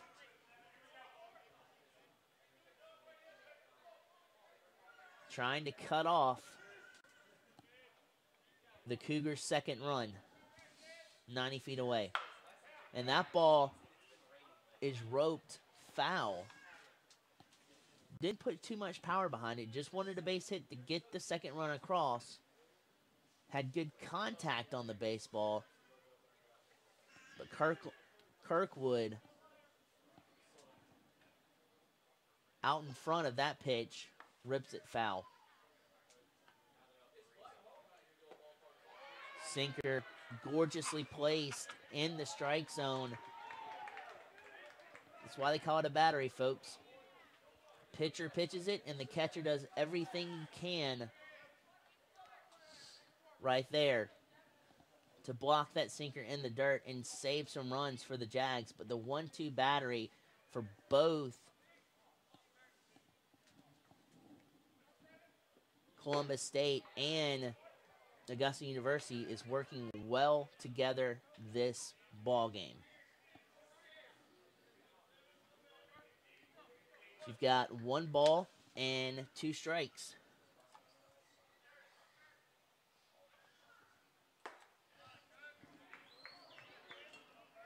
Make that 2 balls now and 2 strikes.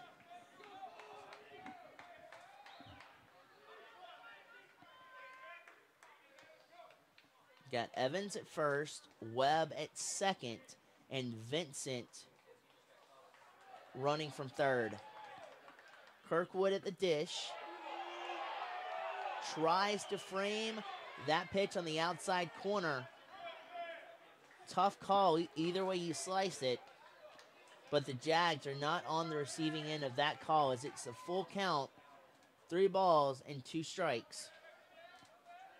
You can cut the tension here with a knife.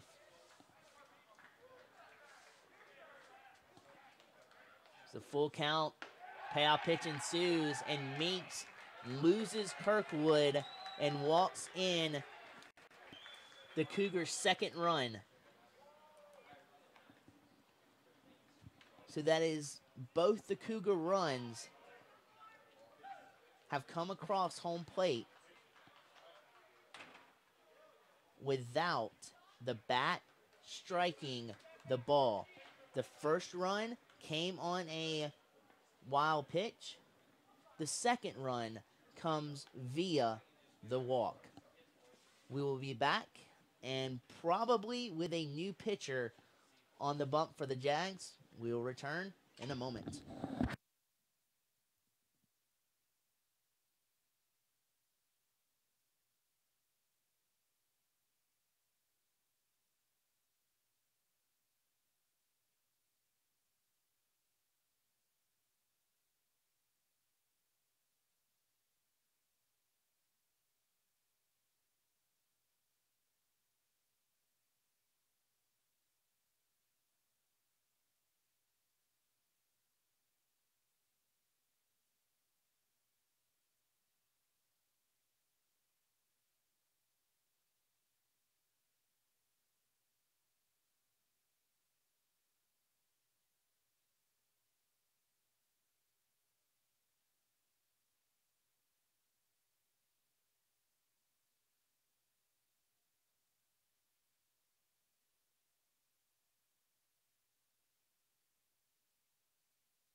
So head coach Chris Howell elects to go with the bullpen.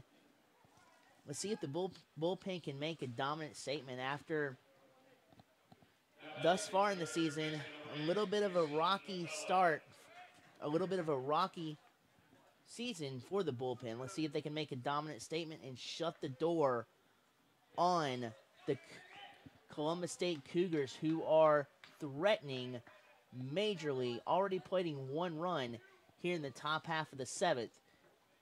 Howell hands it off to Cody Pugh on the hill for the Jags.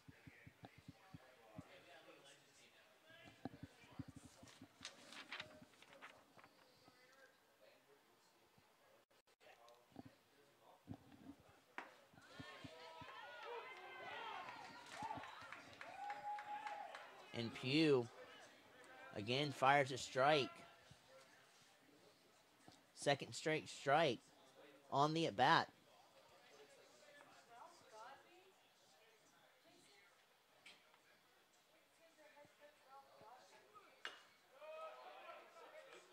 Fresh arm and drops the sinker, just falling off the table.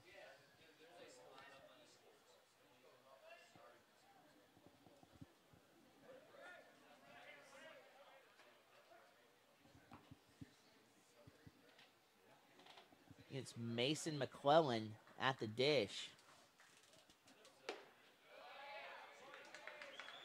Elevates a fastball high at his collar, watches it hit the glove.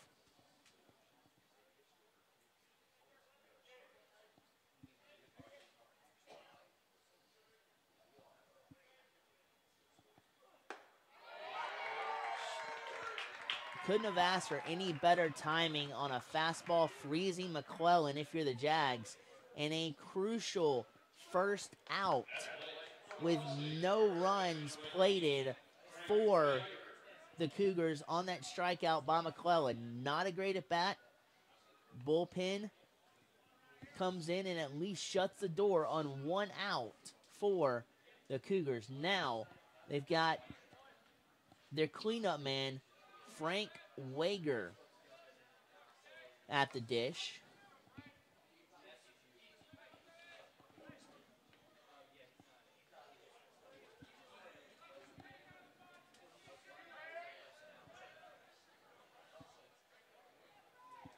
Got Hobbs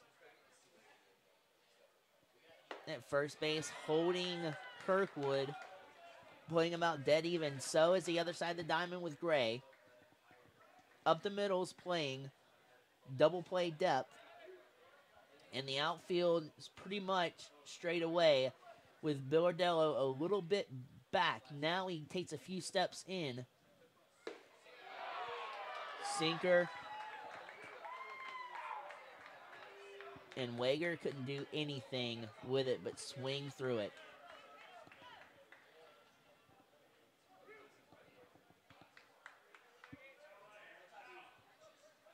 If Pugh can get out of this, this will be a huge lift for the Jags. And a sinker placed outside, and Wager just whiffs at it. Again, not a great at bat, but there's still a threat on the diamond for the Cougars. And now after that strikeout, Robert Brooks, the catcher, comes in. Fires a first pitch fastball. Locks and loads on the outside corner. Target secured.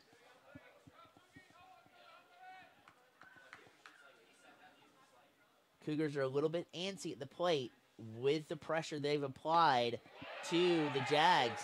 But Pugh's coming in and doing a dandy job at cleaning up the threat and cleaning up the mess for the Jags. He's only got one more strike to get.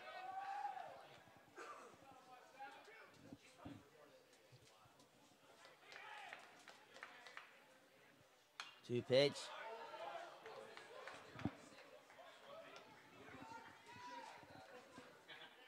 It's foul back. It's a fastball that got even faster once Brooks made contact with it.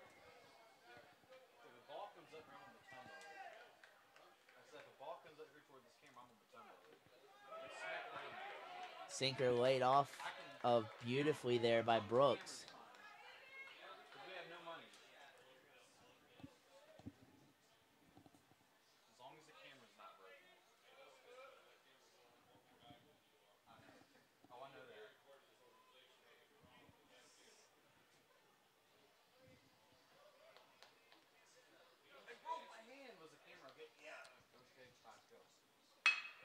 And that ball is rifled into center field, down to the last strike.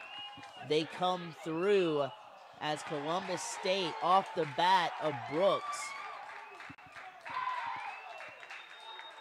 Scorches a ball up to center field, and 2 runs plate for the Cougars, and they're out to a 4-0 advantage.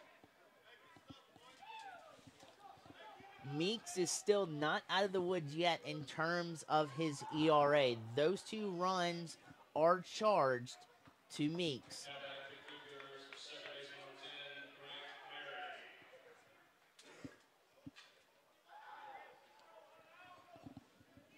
Can Pugh minimize the damage with only the 2 runs allowed?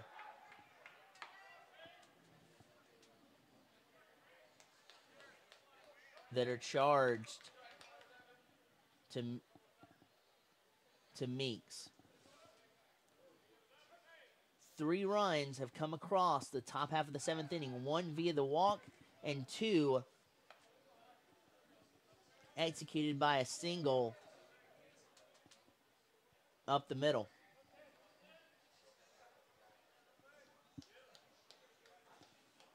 Pugh fires. Bouncer to second. Robertson plays it perfectly. And the Jags retreat to their dugout with insurance runs on the board for the Cougars. Jags minimize the damage all they can. With Ingram coming back on the mound, can they find a way to execute some runs? We will be back with the bottom half of the 7th inning after the stretch.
The Jags are looking to come off the snide here with only 1 hit in the ballgame, looking to spark this offense up. Ingram is pitching almost like Greg Maddox, and that ball is roped into left, foul. Go will put a serious charge into it, but comes up with a strike. Mentioned Ingram. It's like Greg Maddox, Tom Glavine.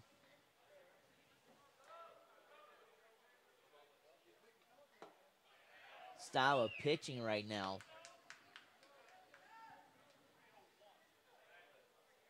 Mixing up his pitches very well. Not very fast. Not as fast as he would like on the gun, but his change of speeds is definitely effective, as there's a prime example with Goebel going down swinging. Harrison Moore shoots up to the dish for the Jags.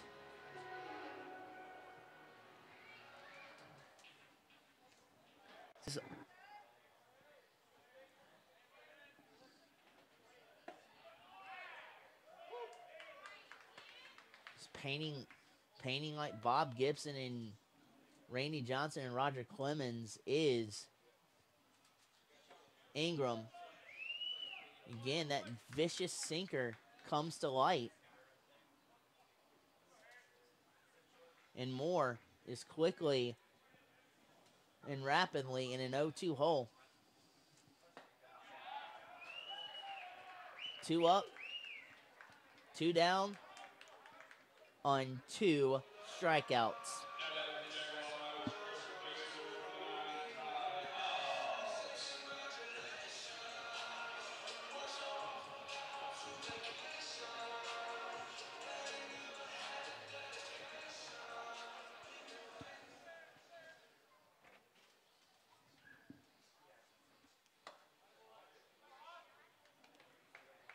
And Hobbs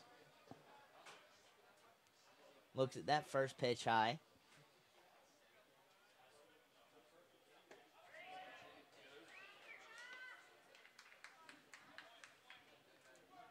And sinker Hobbs cannot catch up to it, so Ingram is still carving up the Jags.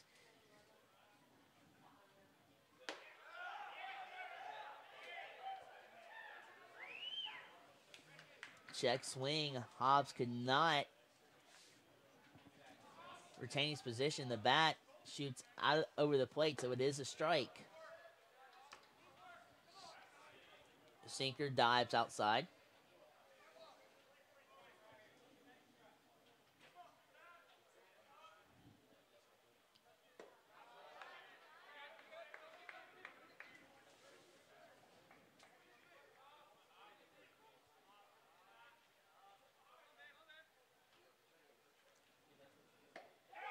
Change up.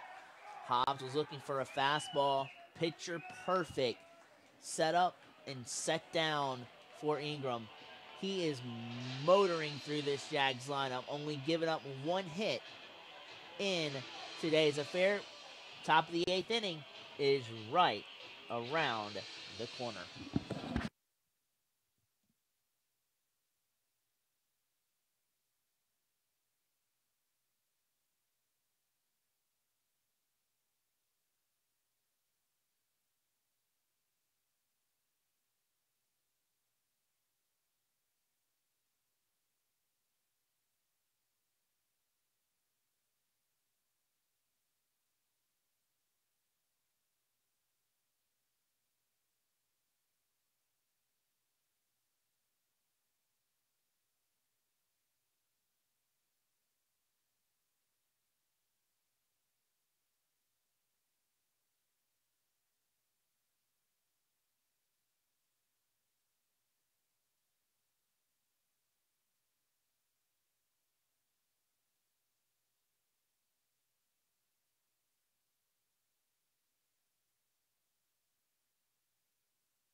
Phenomenal play by Gray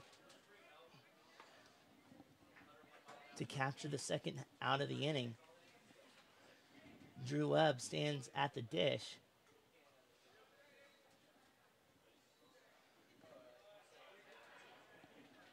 Looks at his sinker. Diving into the dirt.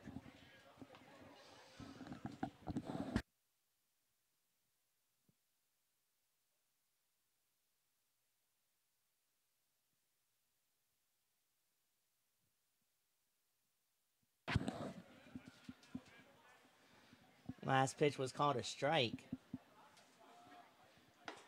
Pugh still throwing hard. And he gets a swing right through that fastball inside.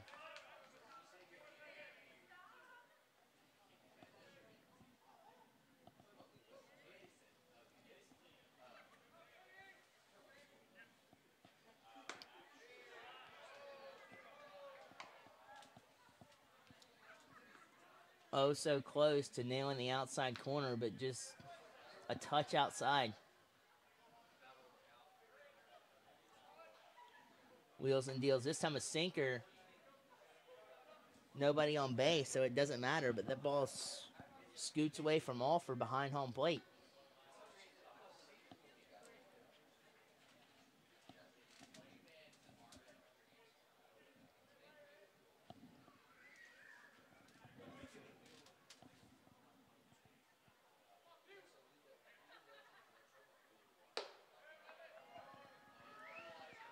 High fastball that doesn't get any type of reaction to it, as Webb is standing on first base. It's good to see him back out on the diamond and standing at first base. This time under same type of situation, but a different circumstance with him walking to first base. This time on an elevated pitch that was middle of the zone instead of in. Just good to see him back on the diamond for the Cougars.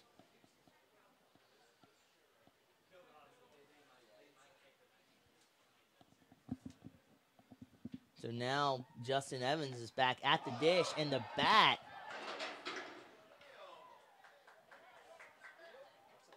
swinging so hard that he could not keep his hands on the aluminum baseball bat, and now retrieves his bat. But man, oh man, the crowd received some action on that. We're trying to move out of the way of that bat.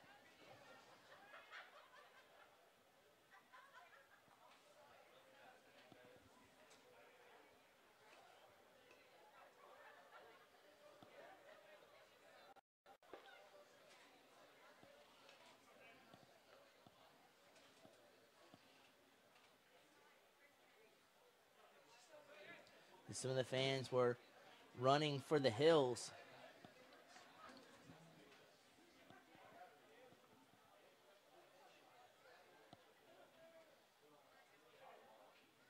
Also an Iron Maiden classic.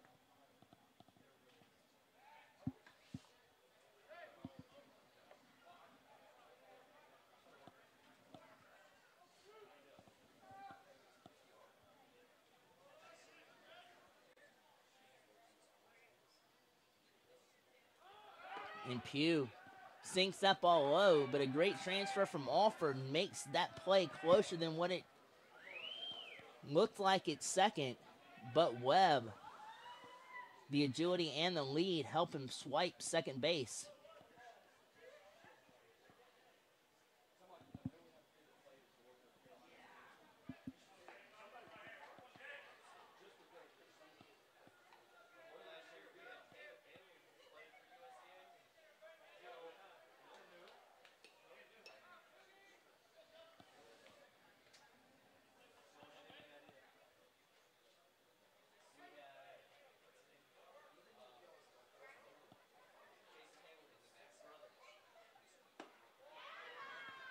Change of speeds a little bit, took some speed off of that pitch, and Evans had his weight far out in front of him, could not hold back, and swings right through it.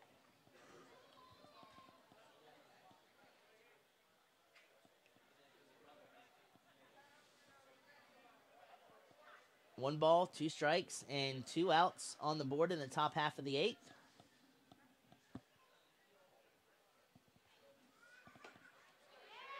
Check swing.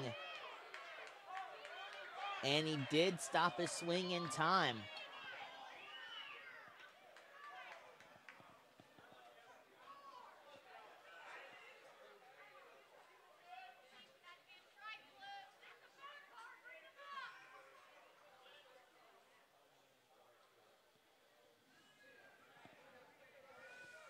Pugh now fires away. Fastball strides over the inside corner.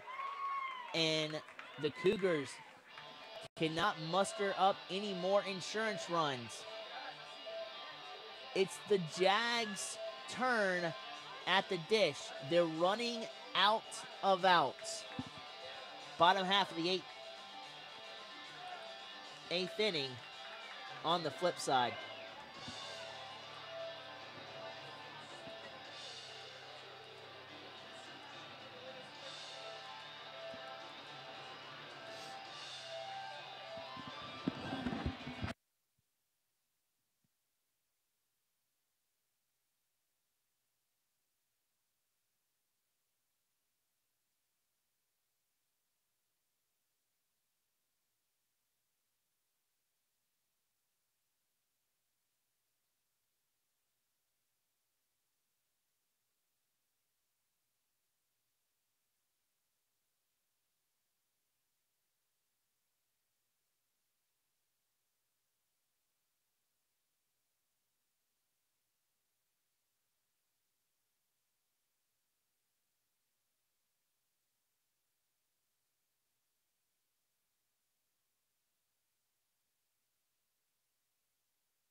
Cougars are electing to save their bullpen.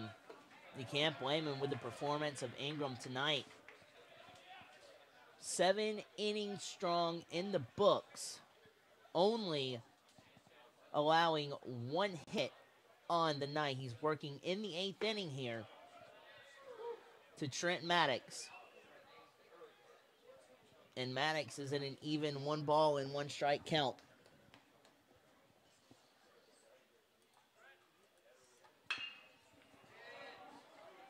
And that ball slacked into left field. A diving attempt out in left, just beyond the reach of Austin Farr.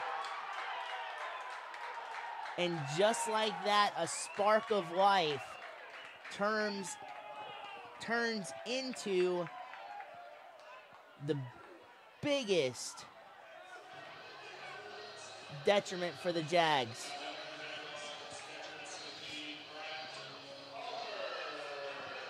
Brent Alford comes up to the dish, but Maddox trying to stretch a double into a triple was tagged out at third.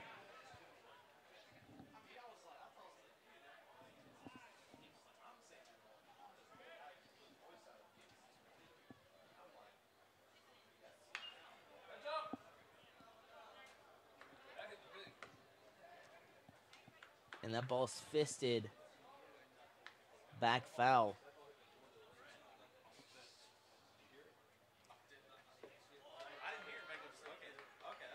Ingram. It was going to be a threat with Maddox at third base.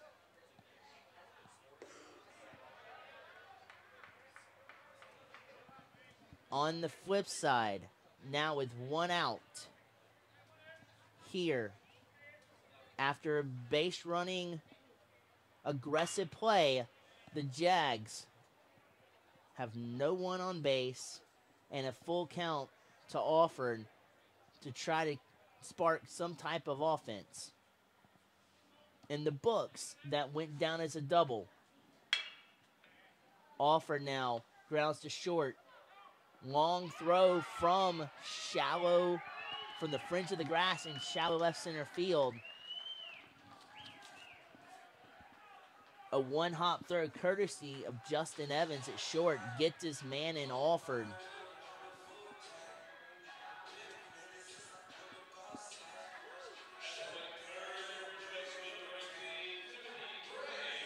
So now that base running blunder comes up pretty big because the Jags could have right there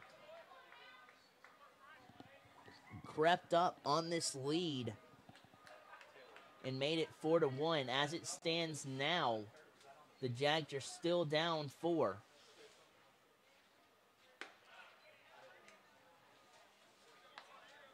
Two straight balls from Ingram.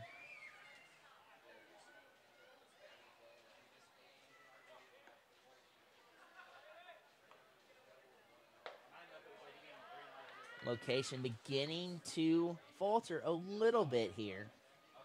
Signs that Ingram may be getting tired, but we will see. Fires back with a fastball. Straight down the pipe. First strike of the at-bat.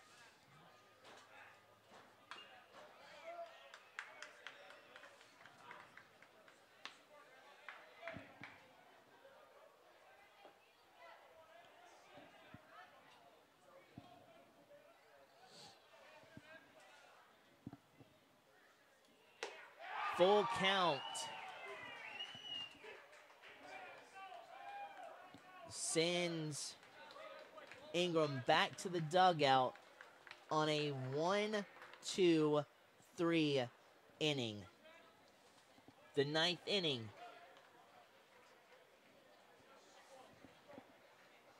Will be live in about a minute.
get a run on first base for the Cougars.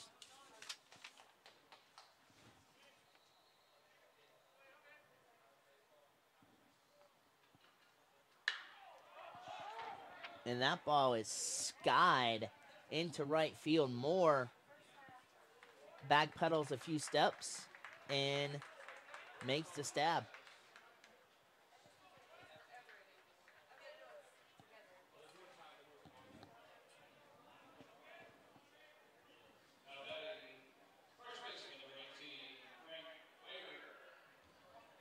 Frank Wager stands in as McClellan goes down. Heart of their order. And Wager looks at that sinker down.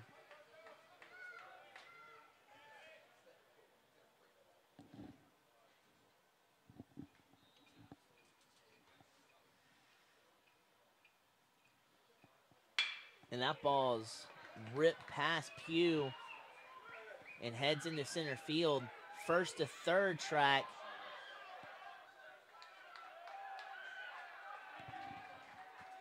For Kirkwood.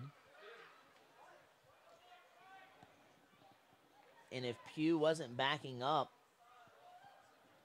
the throw from Bill Ordello to third base, the Cougars might have had their fifth run because it was an errant throw. But great job.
So that pitch shoots home one.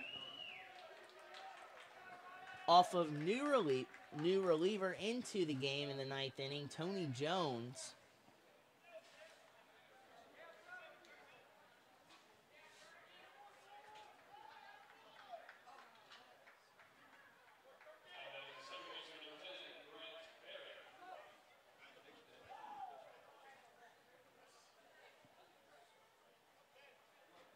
Jones has one out in the books here in the ninth inning.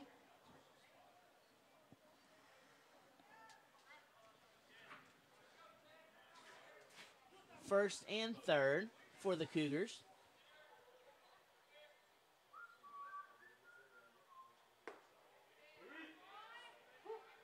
Wager is at third.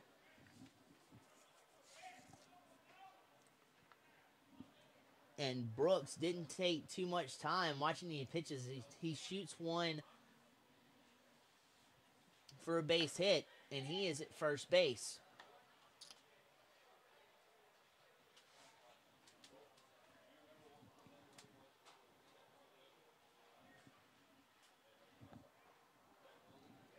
And now Barry is a Cougar up at the dish.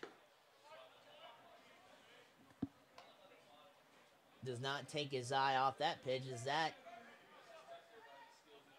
is in the right-handed batter's box, and Barry's a left-handed hitter.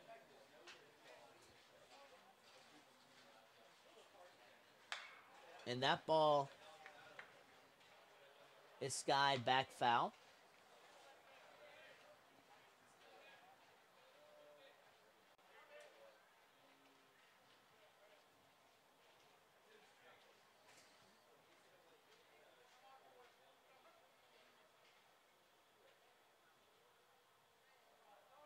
We will be back with you again tomorrow, starting at 2 o'clock in the afternoon. Sunday's ball game will start at 1. It's a 3-game set here with Columbus State. And then the Jags will play, I believe it is Newberry at 6 o'clock on Wednesday as well. That's the next 4 games for the Jags.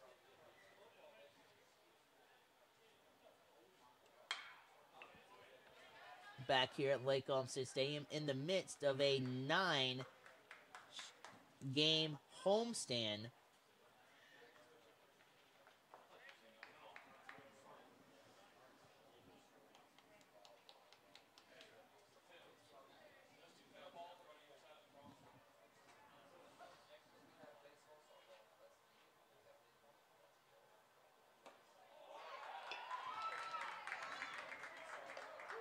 Huge strikeout by Tony Jones.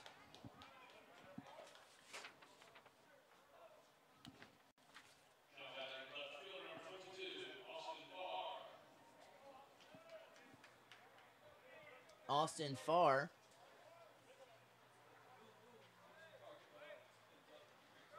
is the left-hander at the dish for the Cougars. The first pitch, he cannot come up with anything. He swings right through that changeup.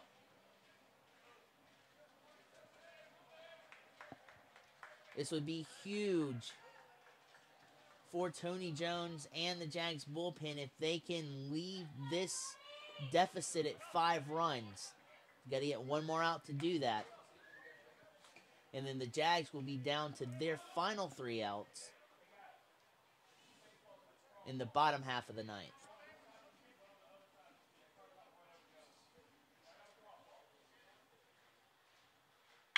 And that ball scorched. A laser beam. And the Cougars just ignited with a 3-run Jimmy Jack and put in places a staple and a cement.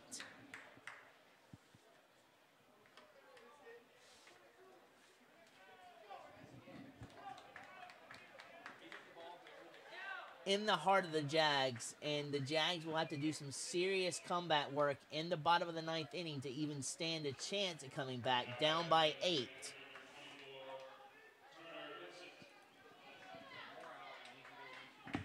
A rocket shot.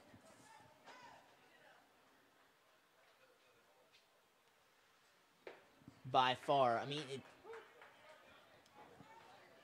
you hear the astronauts countdown all the time. If you start at 3,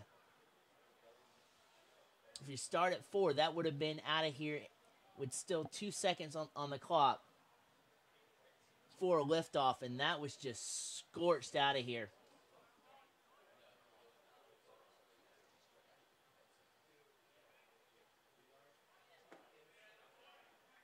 Tony Jones now looking to gain his composure. The bright side to that is, off a home run, there's no more pressure on the Jags for Tony Jones with the bases empty. The damage has already been cemented in stone. Now if he can just get this last out and give the Jags a hope,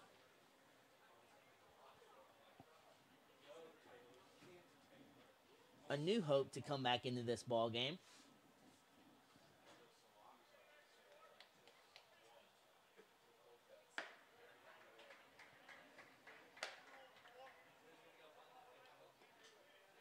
As that ball is shot out over into the right-handed batter's box. 2 balls and 2 strikes on the count. Making solid contact this inning.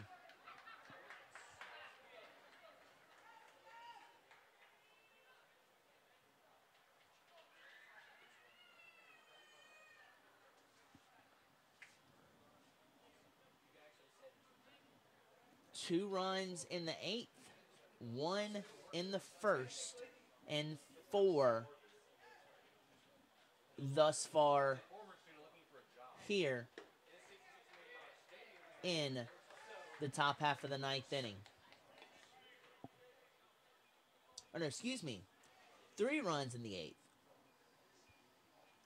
3 runs in the 8th, 4 in the top half of the 9th thus far, and then 1 in the top half of the first is accumulated for their 8 runs this game.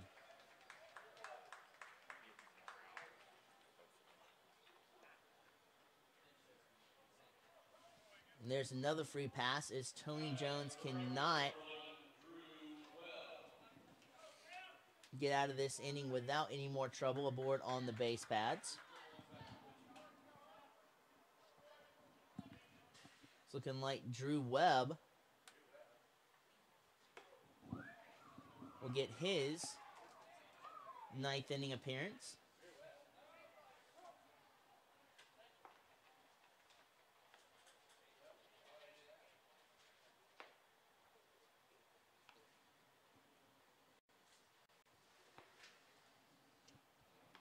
As Alford and Tony Jones want to be on the same page. And again, starting in the majors, the mound visits will be severely limited this spring training and in the regular season. In college, though, it does not matter. Oh shit, that's close. Where is it going? It's almost okay. I think there's a total of like 6 that you can do in the majors, and then 1 for each additional extra innings that you go in the majors.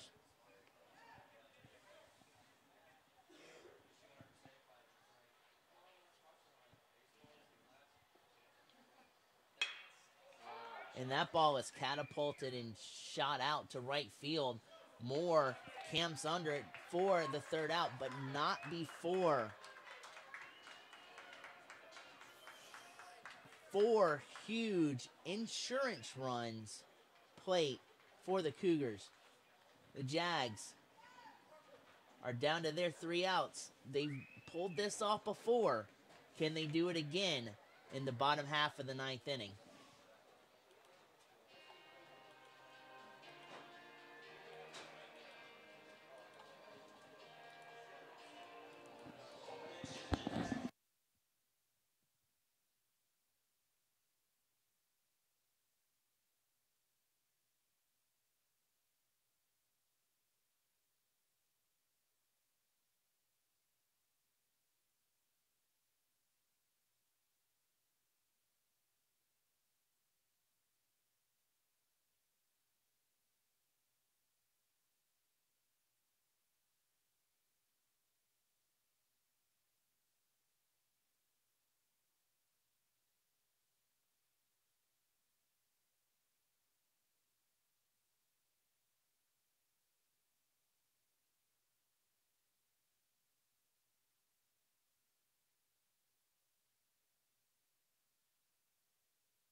Jags decide to implement a pinch hitter here in Connor Weldy. A face-off against Ingram, who is trying for the complete game shutout. He's evened up the count at 1-1.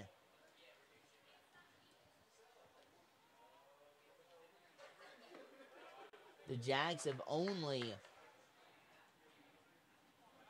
struck gold twice with hits. That is all Ingram has given up is 2 hits on the evening.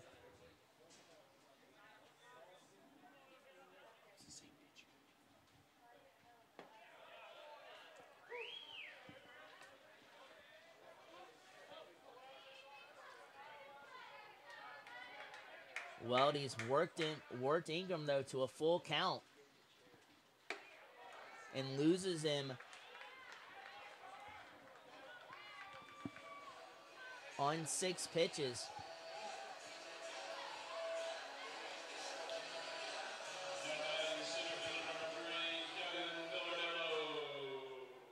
Devin Billardello.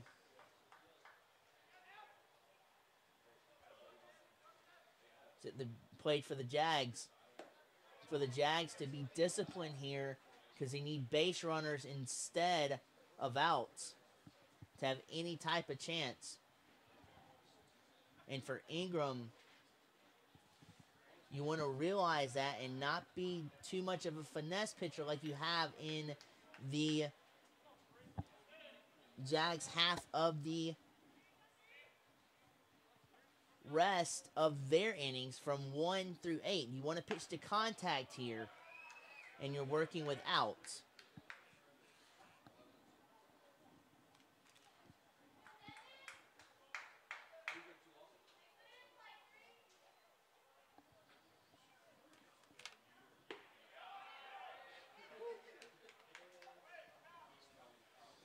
Second strike on the board.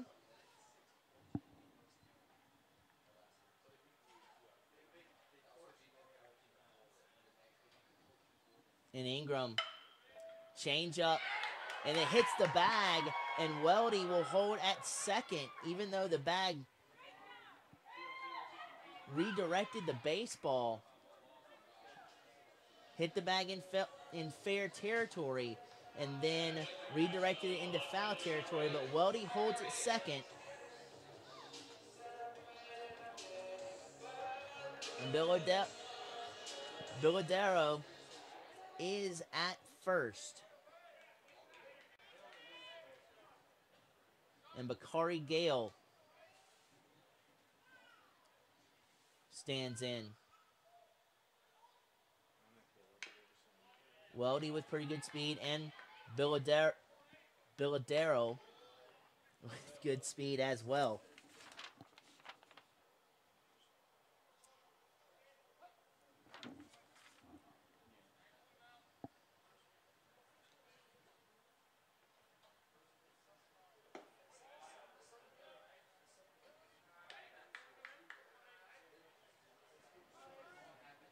The ball and a strike now to Bakari Gale. If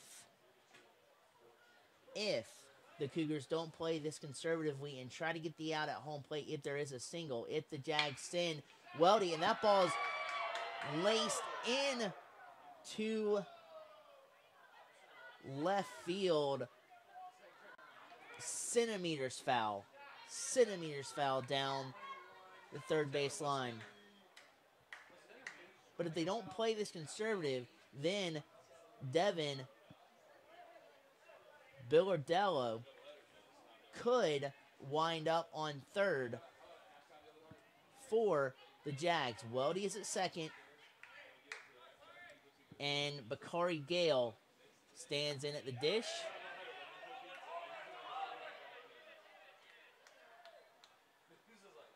And without a free base open, even though the ball was dropped, Bakari Gale walks back to the dugout with his third strike.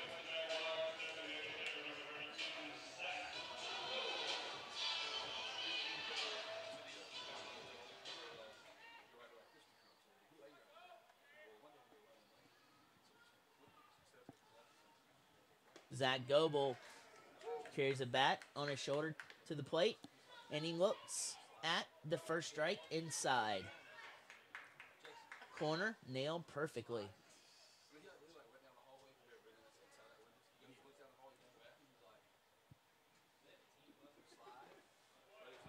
Ingram tries that gorgeous sinker that he has, but Goebel scouted it well from his arm to the catcher's mitt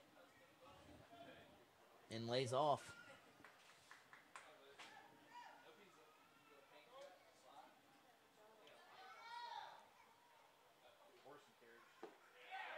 That time, the sinker proves effective as Goebel swings right through it.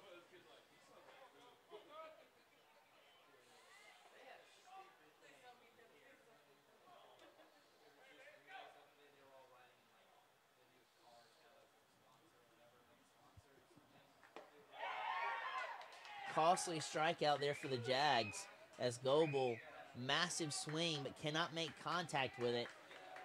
And the last man up at the dish for the Jags is Harrison Moore. Again, you've got Connor Weldy at second and Devin Billardello at first base for the Jags. First pitch to Gale, strike.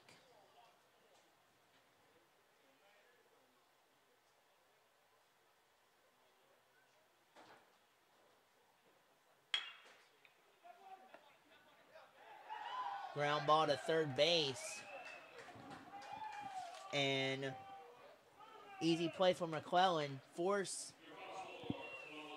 All he has to do is step on third base with the man at second going to third base. And that retires the Jags in the bottom of the ninth and takes care of this ball game. Columbus State, the Cougars, ignite for 8 runs, 4 in the ninth inning and 3 in the eighth.